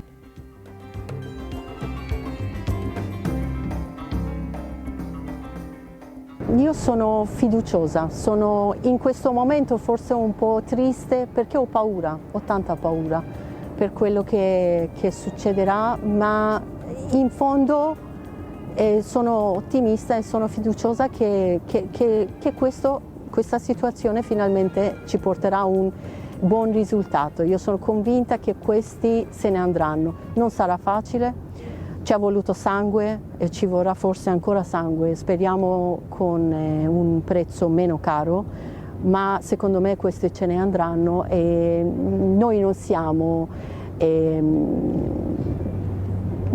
né diciamo un popolo analfabeto, noi siamo gente comunque istruita, sappiamo, conosciamo i nostri diritti, ormai ci sono i media e quello che ha fatto diciamo la differenza in questa rivoluzione rispetto ad altre proteste negli anni precedenti è che questa volta il mondo sta guardando. Questa volta abbiamo visto tutto dal primo momento, abbiamo visto le video, i momenti di Mahsa Amini, abbiamo visto e abbiamo sentito anche il racconto delle ultime ore, degli ultimi giorni dei prigionieri che sono stati impiccati, dei ragazzi che sono stati impiccati, quindi diciamo che abbiamo una visione totale questa volta sulla situazione. Con quali ali si potrà sfuggire alla rovina e al bruciore dei giorni? Con quali lacrime si potrà stendere un velo sullo sguardo stupefatto del tempo? Con quali mani si potrà stringere in lacci eterni l'amore? Con quali mani? Se io avessi avuto l'opportunità di dire qualcosa a Mahsa Amini, la ringrazierei sicuramente, perché io e quelli della mia generazione e quelli dopo di me saremo tutti grati a lei, e anche se lei secondo me in quel momento non ha realizzato che ruolo importante ha avuto nella storia dell'Iran, ma sicuramente lei è la madre di questa rivoluzione.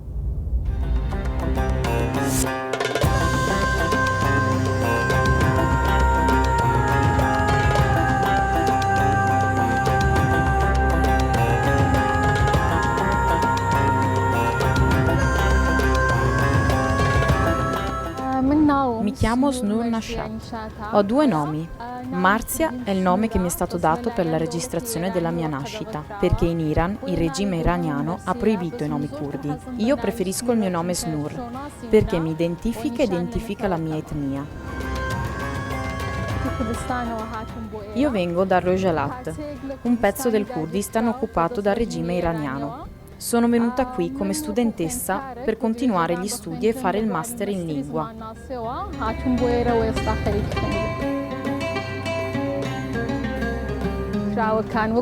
Per gli studenti giovani delle città occupate del regime dell'Iran, la condizione per l'istruzione e lo studio è molto difficile.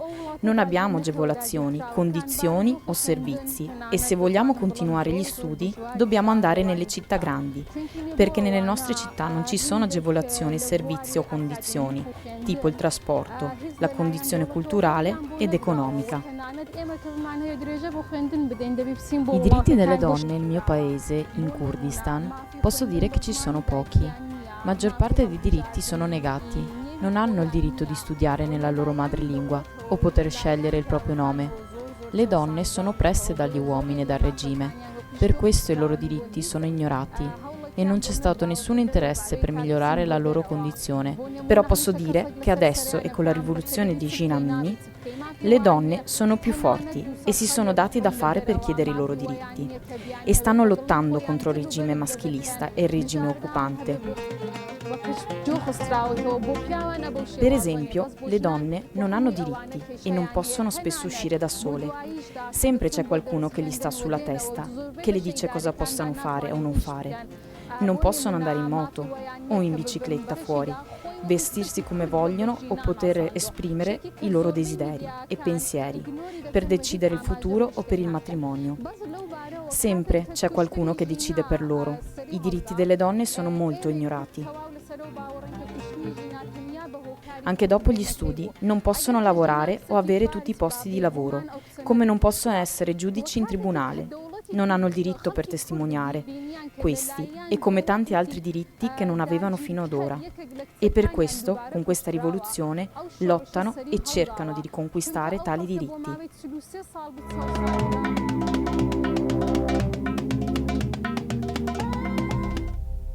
Non ho voglia di aprire la bocca. Di che cosa devo parlare? Che voglia o no, sono un'emarginata.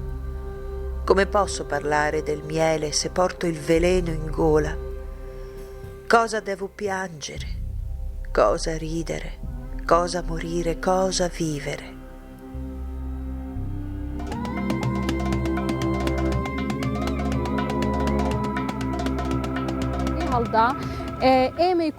Quando Jina è stata uccisa, noi curdi siamo convinte che la sua uccisione è stata solo perché era curda. Se Jina fosse stata una ragazza persiana, non sarebbe stata uccisa. Questa rivolta è iniziata quando i curdi hanno visto che una loro ragazza è stata uccisa nuovamente da parte del regime occupante, perché quella gente, per 43 anni, è stata oppressa.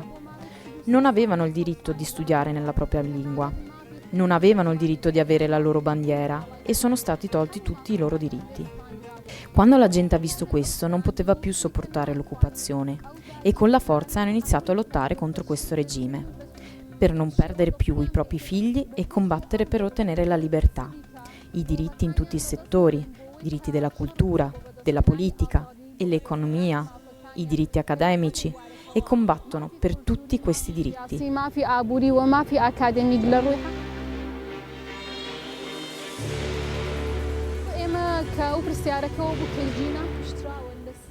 La domanda è quella se Gina è stata uccisa perché aveva fuori una ciocca di capelli, ma in realtà il motivo della uccisione non era solo una ciocca di capelli. Se voi guardate la sua foto, lei non aveva nessun problema che riguardava i suoi vestiti. Noi siamo convinti che la sua uccisione era perché era curda. Dopo la morte di Gina hanno arrestato tante ragazze e donne che avevano capelli fuori o non avevano i vestiti adeguati. Non era importante di dove erano in Kurdistan, in Belucistan o Tiran, o ovunque tanta gente è stata arrestata e impiccata. La maggior parte delle persone che sono state impiccate sono del Belucistan e del Kurdistan. Però il governo ha iniziato a arrestare e uccidere tante persone per far finire la rivoluzione e il complotto che c'era nelle strade. Ma la gente continua. Vediamo tante persone arrestate. Io ho tanti miei amici stretti che sono dirigenti e insegnanti nella struttura di lingua curda. Erano molto attivi e sono stati arrestati insieme alla loro famiglia. Come la signora Mujgan.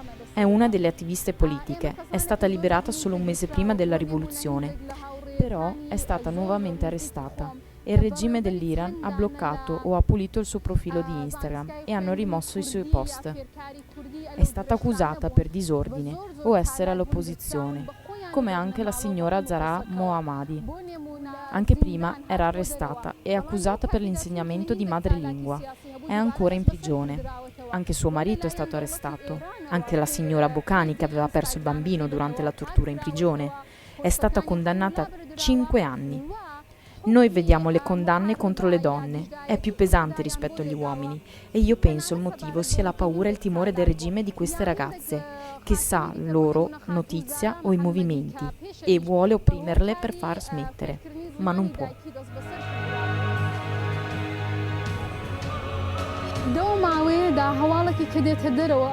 La notizia che viene fuori adesso è che il governo ha paura di questa rivoluzione e di questa situazione. Per questo ha iniziato a uccidere e arrestare le persone. Anche tra le mie persone vicine e i miei amici in Kurdistan hanno arrestato tante persone. Ho sentito migliaia e migliaia di persone arrestate e condannate a morte. Queste persone vengono arrestate senza che la loro famiglia sappia, anche per far spaventare le persone che sono fuori. Ma la gente non ha paura e continuano ad andare in strada.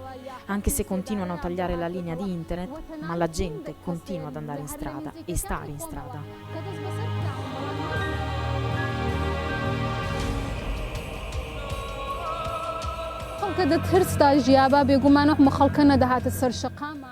Io non credo che la gente ora ha la paura, altrimenti non andavano in strada per riconquistare i loro diritti.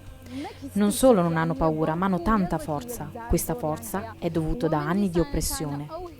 Io credo che una delle conquiste della rivolta di Gina è che la gente è diventata cosciente e che si sono ricordati della loro forza e la rivoluzione ha portato l'alleanza tra le etnie occupate, come i bellucci che gridano nelle strade e dicono che con i curdi siamo fratelli, come gli turcomanni gridano per allearsi e annientare questo regime che sta opprimendo queste etnie da 43 anni.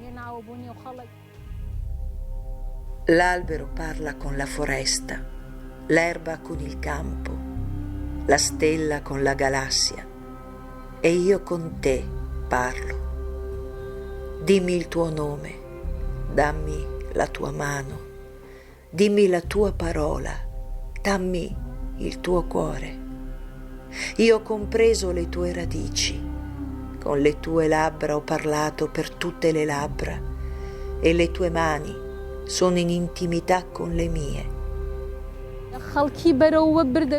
Per i paesi esteri, secondo me, questo è stata una buona occasione per conoscere il regime iraniano, che da 43 anni opprime la sua gente e non gli dà nessun diritto nell'ambito economico, politico e in tutti gli ambiti.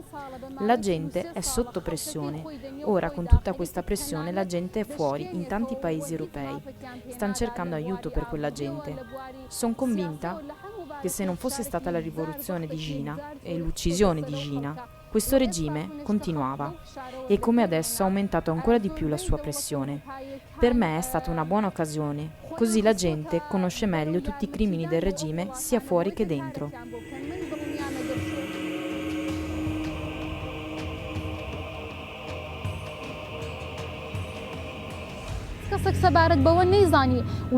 Adesso c'è internet e ci sono i social media.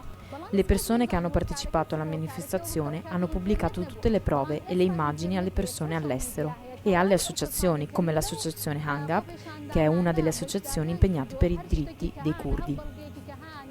Sicuramente se non ci fossero stati internet e social, la gente non sapeva di tutto questo, che è successo e che sta succedendo in Iran.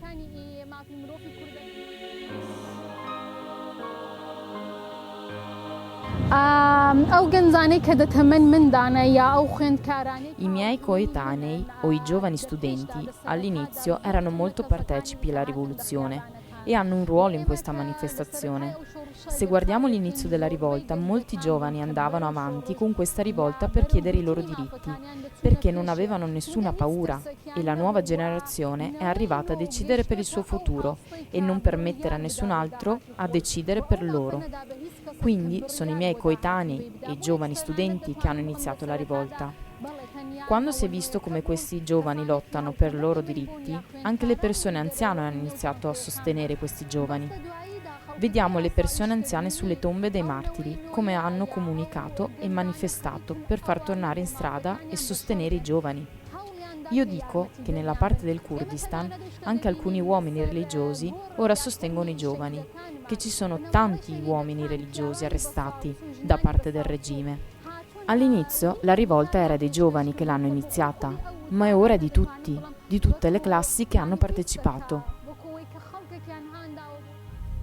Verdi passi della pioggia lungo il cammino qui, vita assetata come un lungo deserto di sale e polvere, il loro respiro, riflesso dell'acqua, bruciante, gole secche e polverose lungo il cammino qui, fanciulle avvezze al dolore, corpi scoiati, i volti defraudati della gioia, cuori vecchi e spaccati, nessun sorriso sulle labbra, nessuna lacrima dal fiume prosciugato dei loro occhi.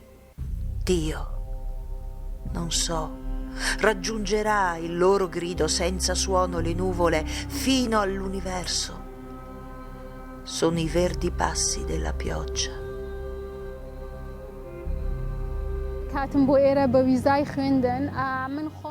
Io lavoravo come insegnante di lingua inglese nella mia città in Kurdistan. La mia domanda è stata accolta dall'Università di Venezia e ora sono qui per continuare gli studi e fare il master e per ottenere alcuni miei diritti che non avevo in Iran, come la libertà di parlare e esprimere i miei desideri e pensieri, vestirmi e uscire come voglio e altre cose alla quale ora sto lottando, che io in Iran non avevo mai il diritto di parlare del mio popolo, del Kurdistan, della bandiera curda o di una ragazza curda.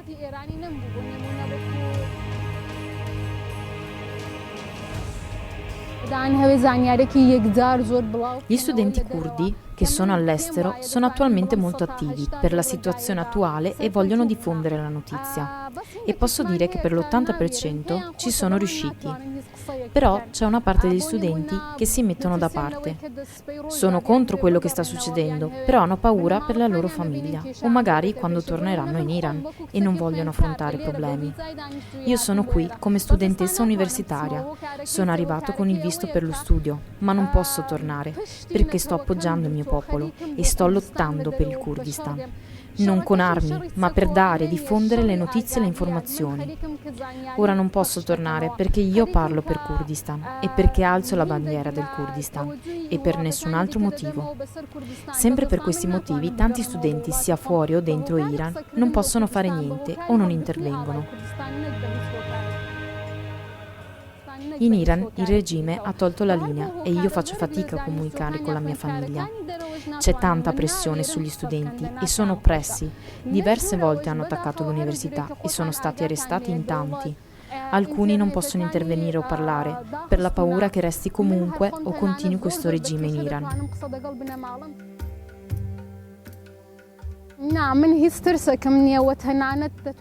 No, non ho nessuna paura e dico che sono molto ottimista per il futuro per noi curdi. Sono sicura che questa è una buona occasione e sono sicura che tutta questa gente che da anni lotta per il Kurdistan possano andare avanti nel meglio. E questa è una forza per me. Se avessi paura, ora non mi metterei davanti a questa telecamera per parlare, informare la gente e diventare una forza per le altre donne, per chiedere i loro diritti.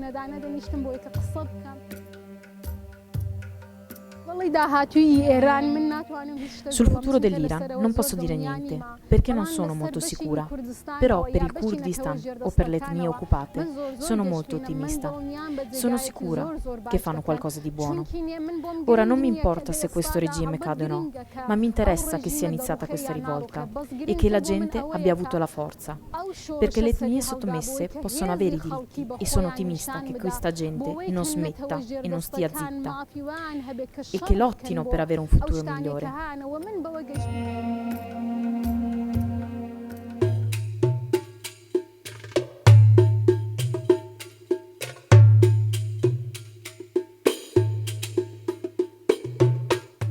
Mi chiamo Gulala Salih e sono conosciuta come Gula perché fin da piccola mio papà sempre mi ha chiamato Gula.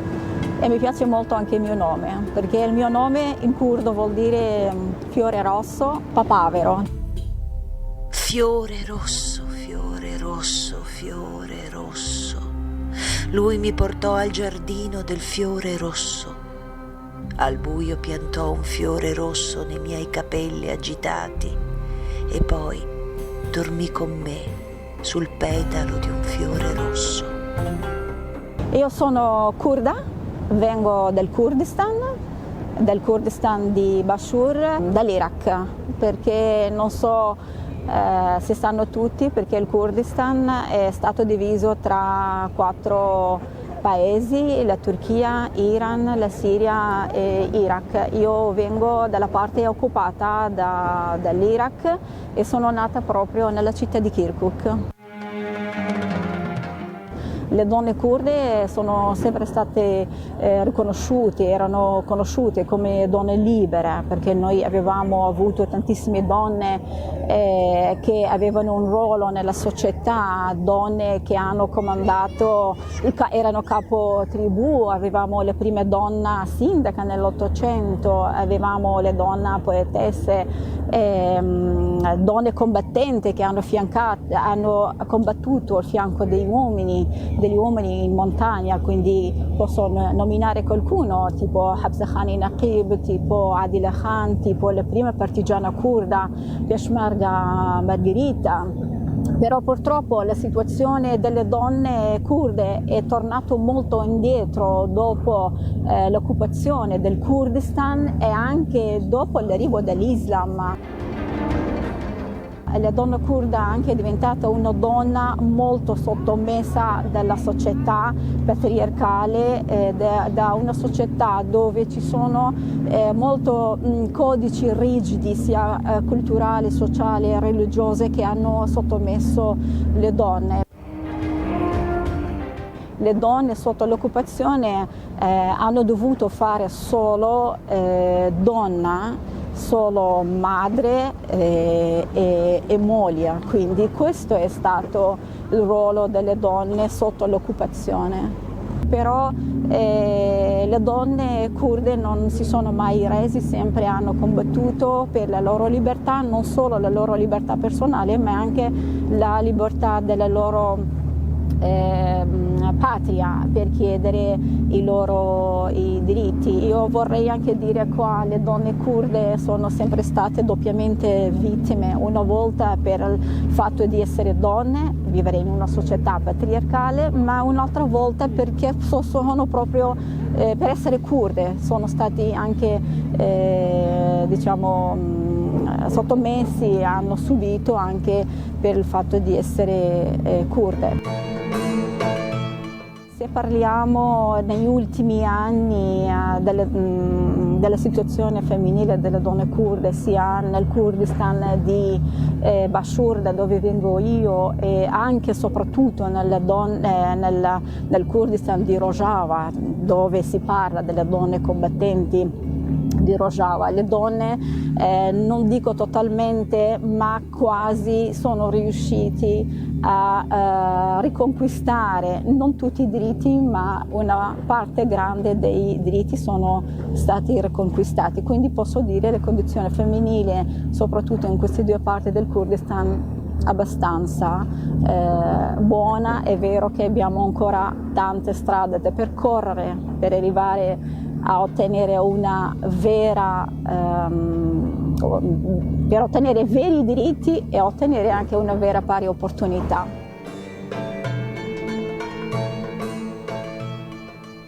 E per quanto riguarda il velo, per fortuna io sono nata in una parte del Kurdistan dove il velo non era obbligatorio come è obbligatorio nella Repubblica Islamica dell'Iran, come in Afghanistan o Arabia Saudita, quindi il velo non era obbligatorio. Fortunatamente, però assolutamente sono contro il foulard, contro il hijab, contro tutto quello che intende di coprire e nascondere la figura delle donne.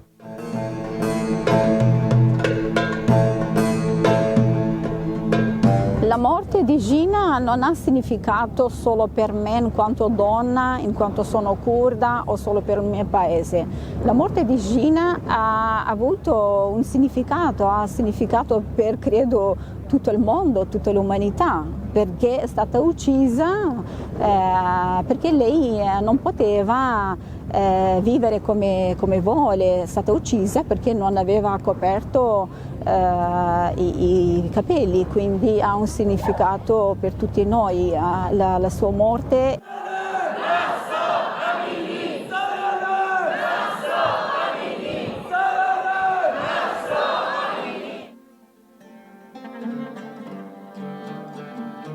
Sembra assurdo uccidere una persona solo perché non aveva foulard o aveva un tocco di capelli fuori. Io ci tengo e devo sottolineare e nominare Gina con il suo nome, proprio il suo nome, perché Gina era una ragazza curda e il suo nome Gina in curdo, però sotto il regime islamico dell'Iran loro non potevano essere registrati con i propri nomi ai curdi, quindi io ci tengo, sempre chiedo a tutti di riconoscere o richiamare, nominare Gina con il suo proprio nome, perché questo è un diritto, gli è stata negata finché era in vita, adesso non glielo possiamo negare anche noi, chiamarla con il suo proprio nome Gina, perché il nome, chiamarla con il suo nome è giusto e anche così si identifica la sua identità.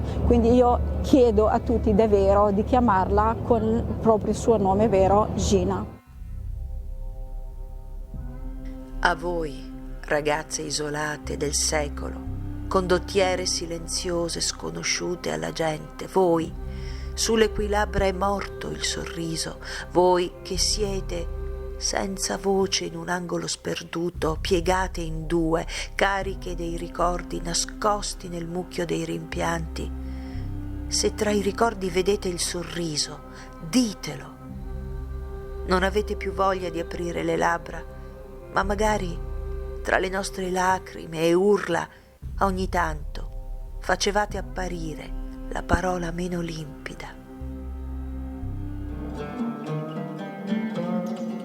Questo slogan Donna, Vita e Libertà non offre solo soluzioni per le donne e liberare le donne, ma intende liberare anche proprio gli uomini della loro mentalità maschile. Infatti, al fianco delle donne che adesso combattono, gridano donna, vita e libertà, ci sono anche tanti uomini, quindi anche questi uomini lottano per la loro libertà perché devono liberarsi dalla mentalità maschile, da una società maschile che davvero li ha resi come schiavi.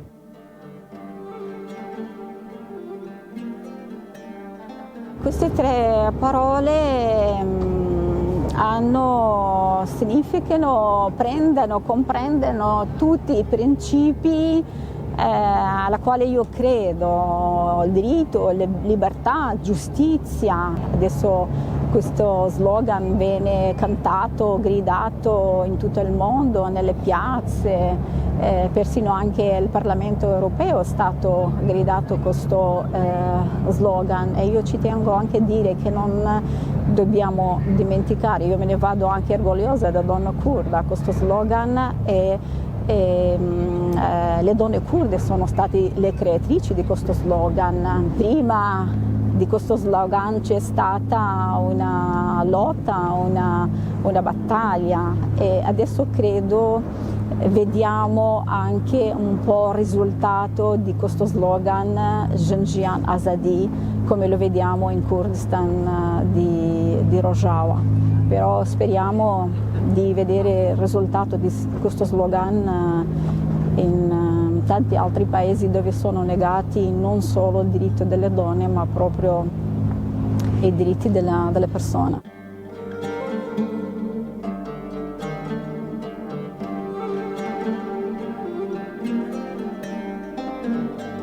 Io spero vedere un futuro davvero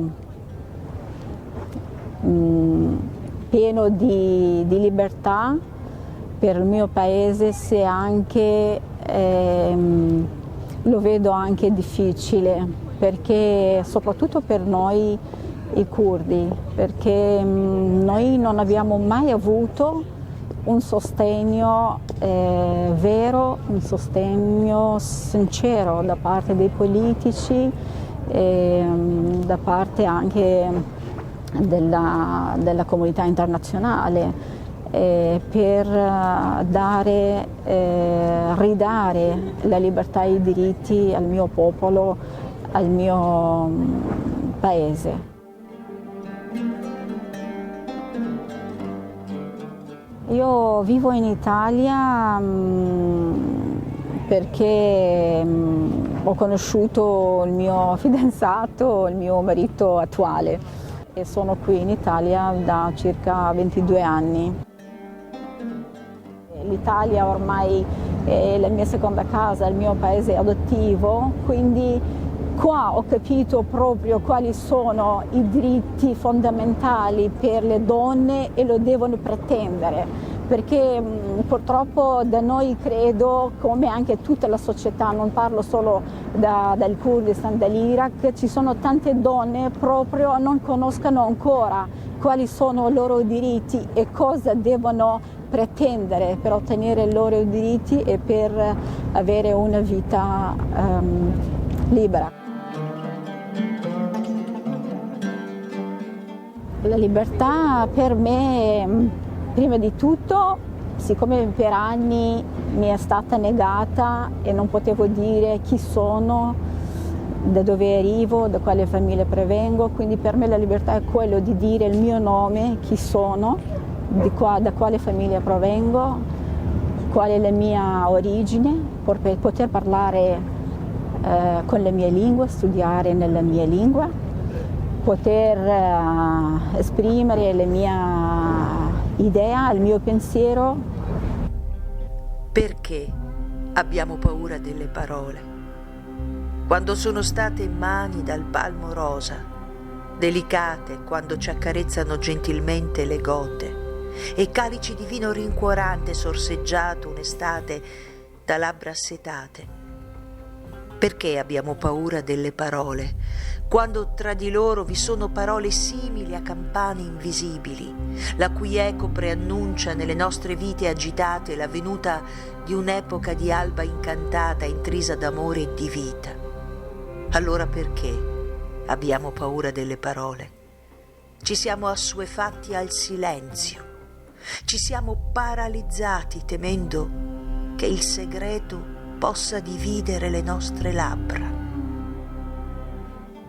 Gina è vero che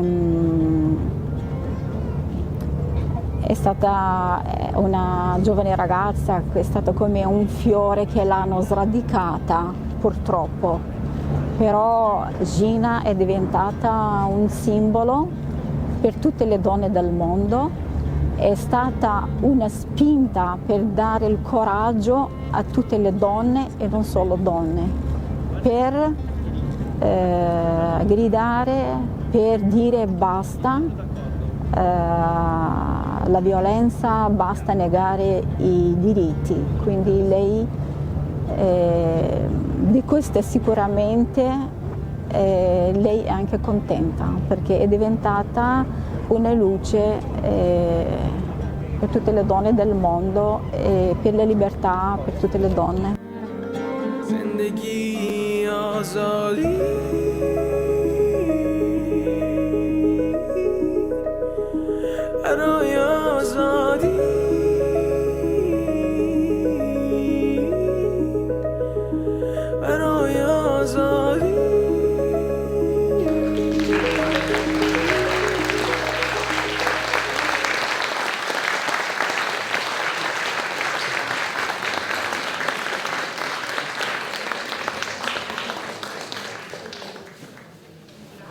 Giovanna, vuoi venire qui? Facciamo un ringraziamento e un applauso alla nostra socia e regista. Grazie. C'è anche, se vengono, c'è il... Sì, vorrei chiamare qui Andrea Basso e Francesca Pezzo, che sono stati autori insieme a me di questo documentario, di questa raccolta di voci. Mi fa piacere ringraziare l'Ateneo Veneto per averci ospitato in questa prima visione di questa testimonianza polifonica, chiamiamola così. Io ringrazio ovviamente la figlia dell'Iran, che non si può nominare, però che è presente in sala, Gulala Salih, Snur Nishat, che sono state veramente, hanno dato il loro cuore a questa...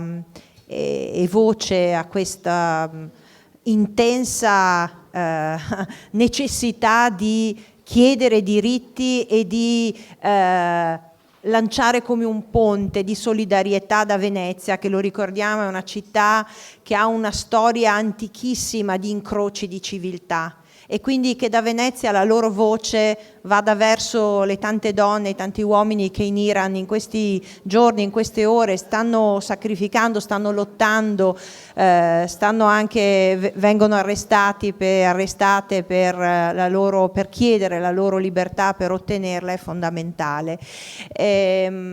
Poi vorrei dire che l'avrete sentito, no? Abbiamo cercato di inserire accanto alla loro voce la voce della poesia, che è un canto verticale che non solo ci attraversa, ma attraversa il tempo e lo spazio. E allora abbiamo voluto raccogliere la voce di tante poetesse, anche di poeti, che portassero come un filo rosso, no? Un filo rosso, perché la richiesta di diritti, la richiesta di libertà, la richiesta di poter pronunciare il proprio nome, di essere liberi almeno in questo, ma soprattutto sostanzialmente nella dignità di esseri umani, viene sempre da lontano, e la poesia è una voce che così cuce le fila, no? Della storia e della necessità di noi esseri umani di essere solidali e di chiedere insieme diritti per tutti. Grazie. Grazie, buona serata.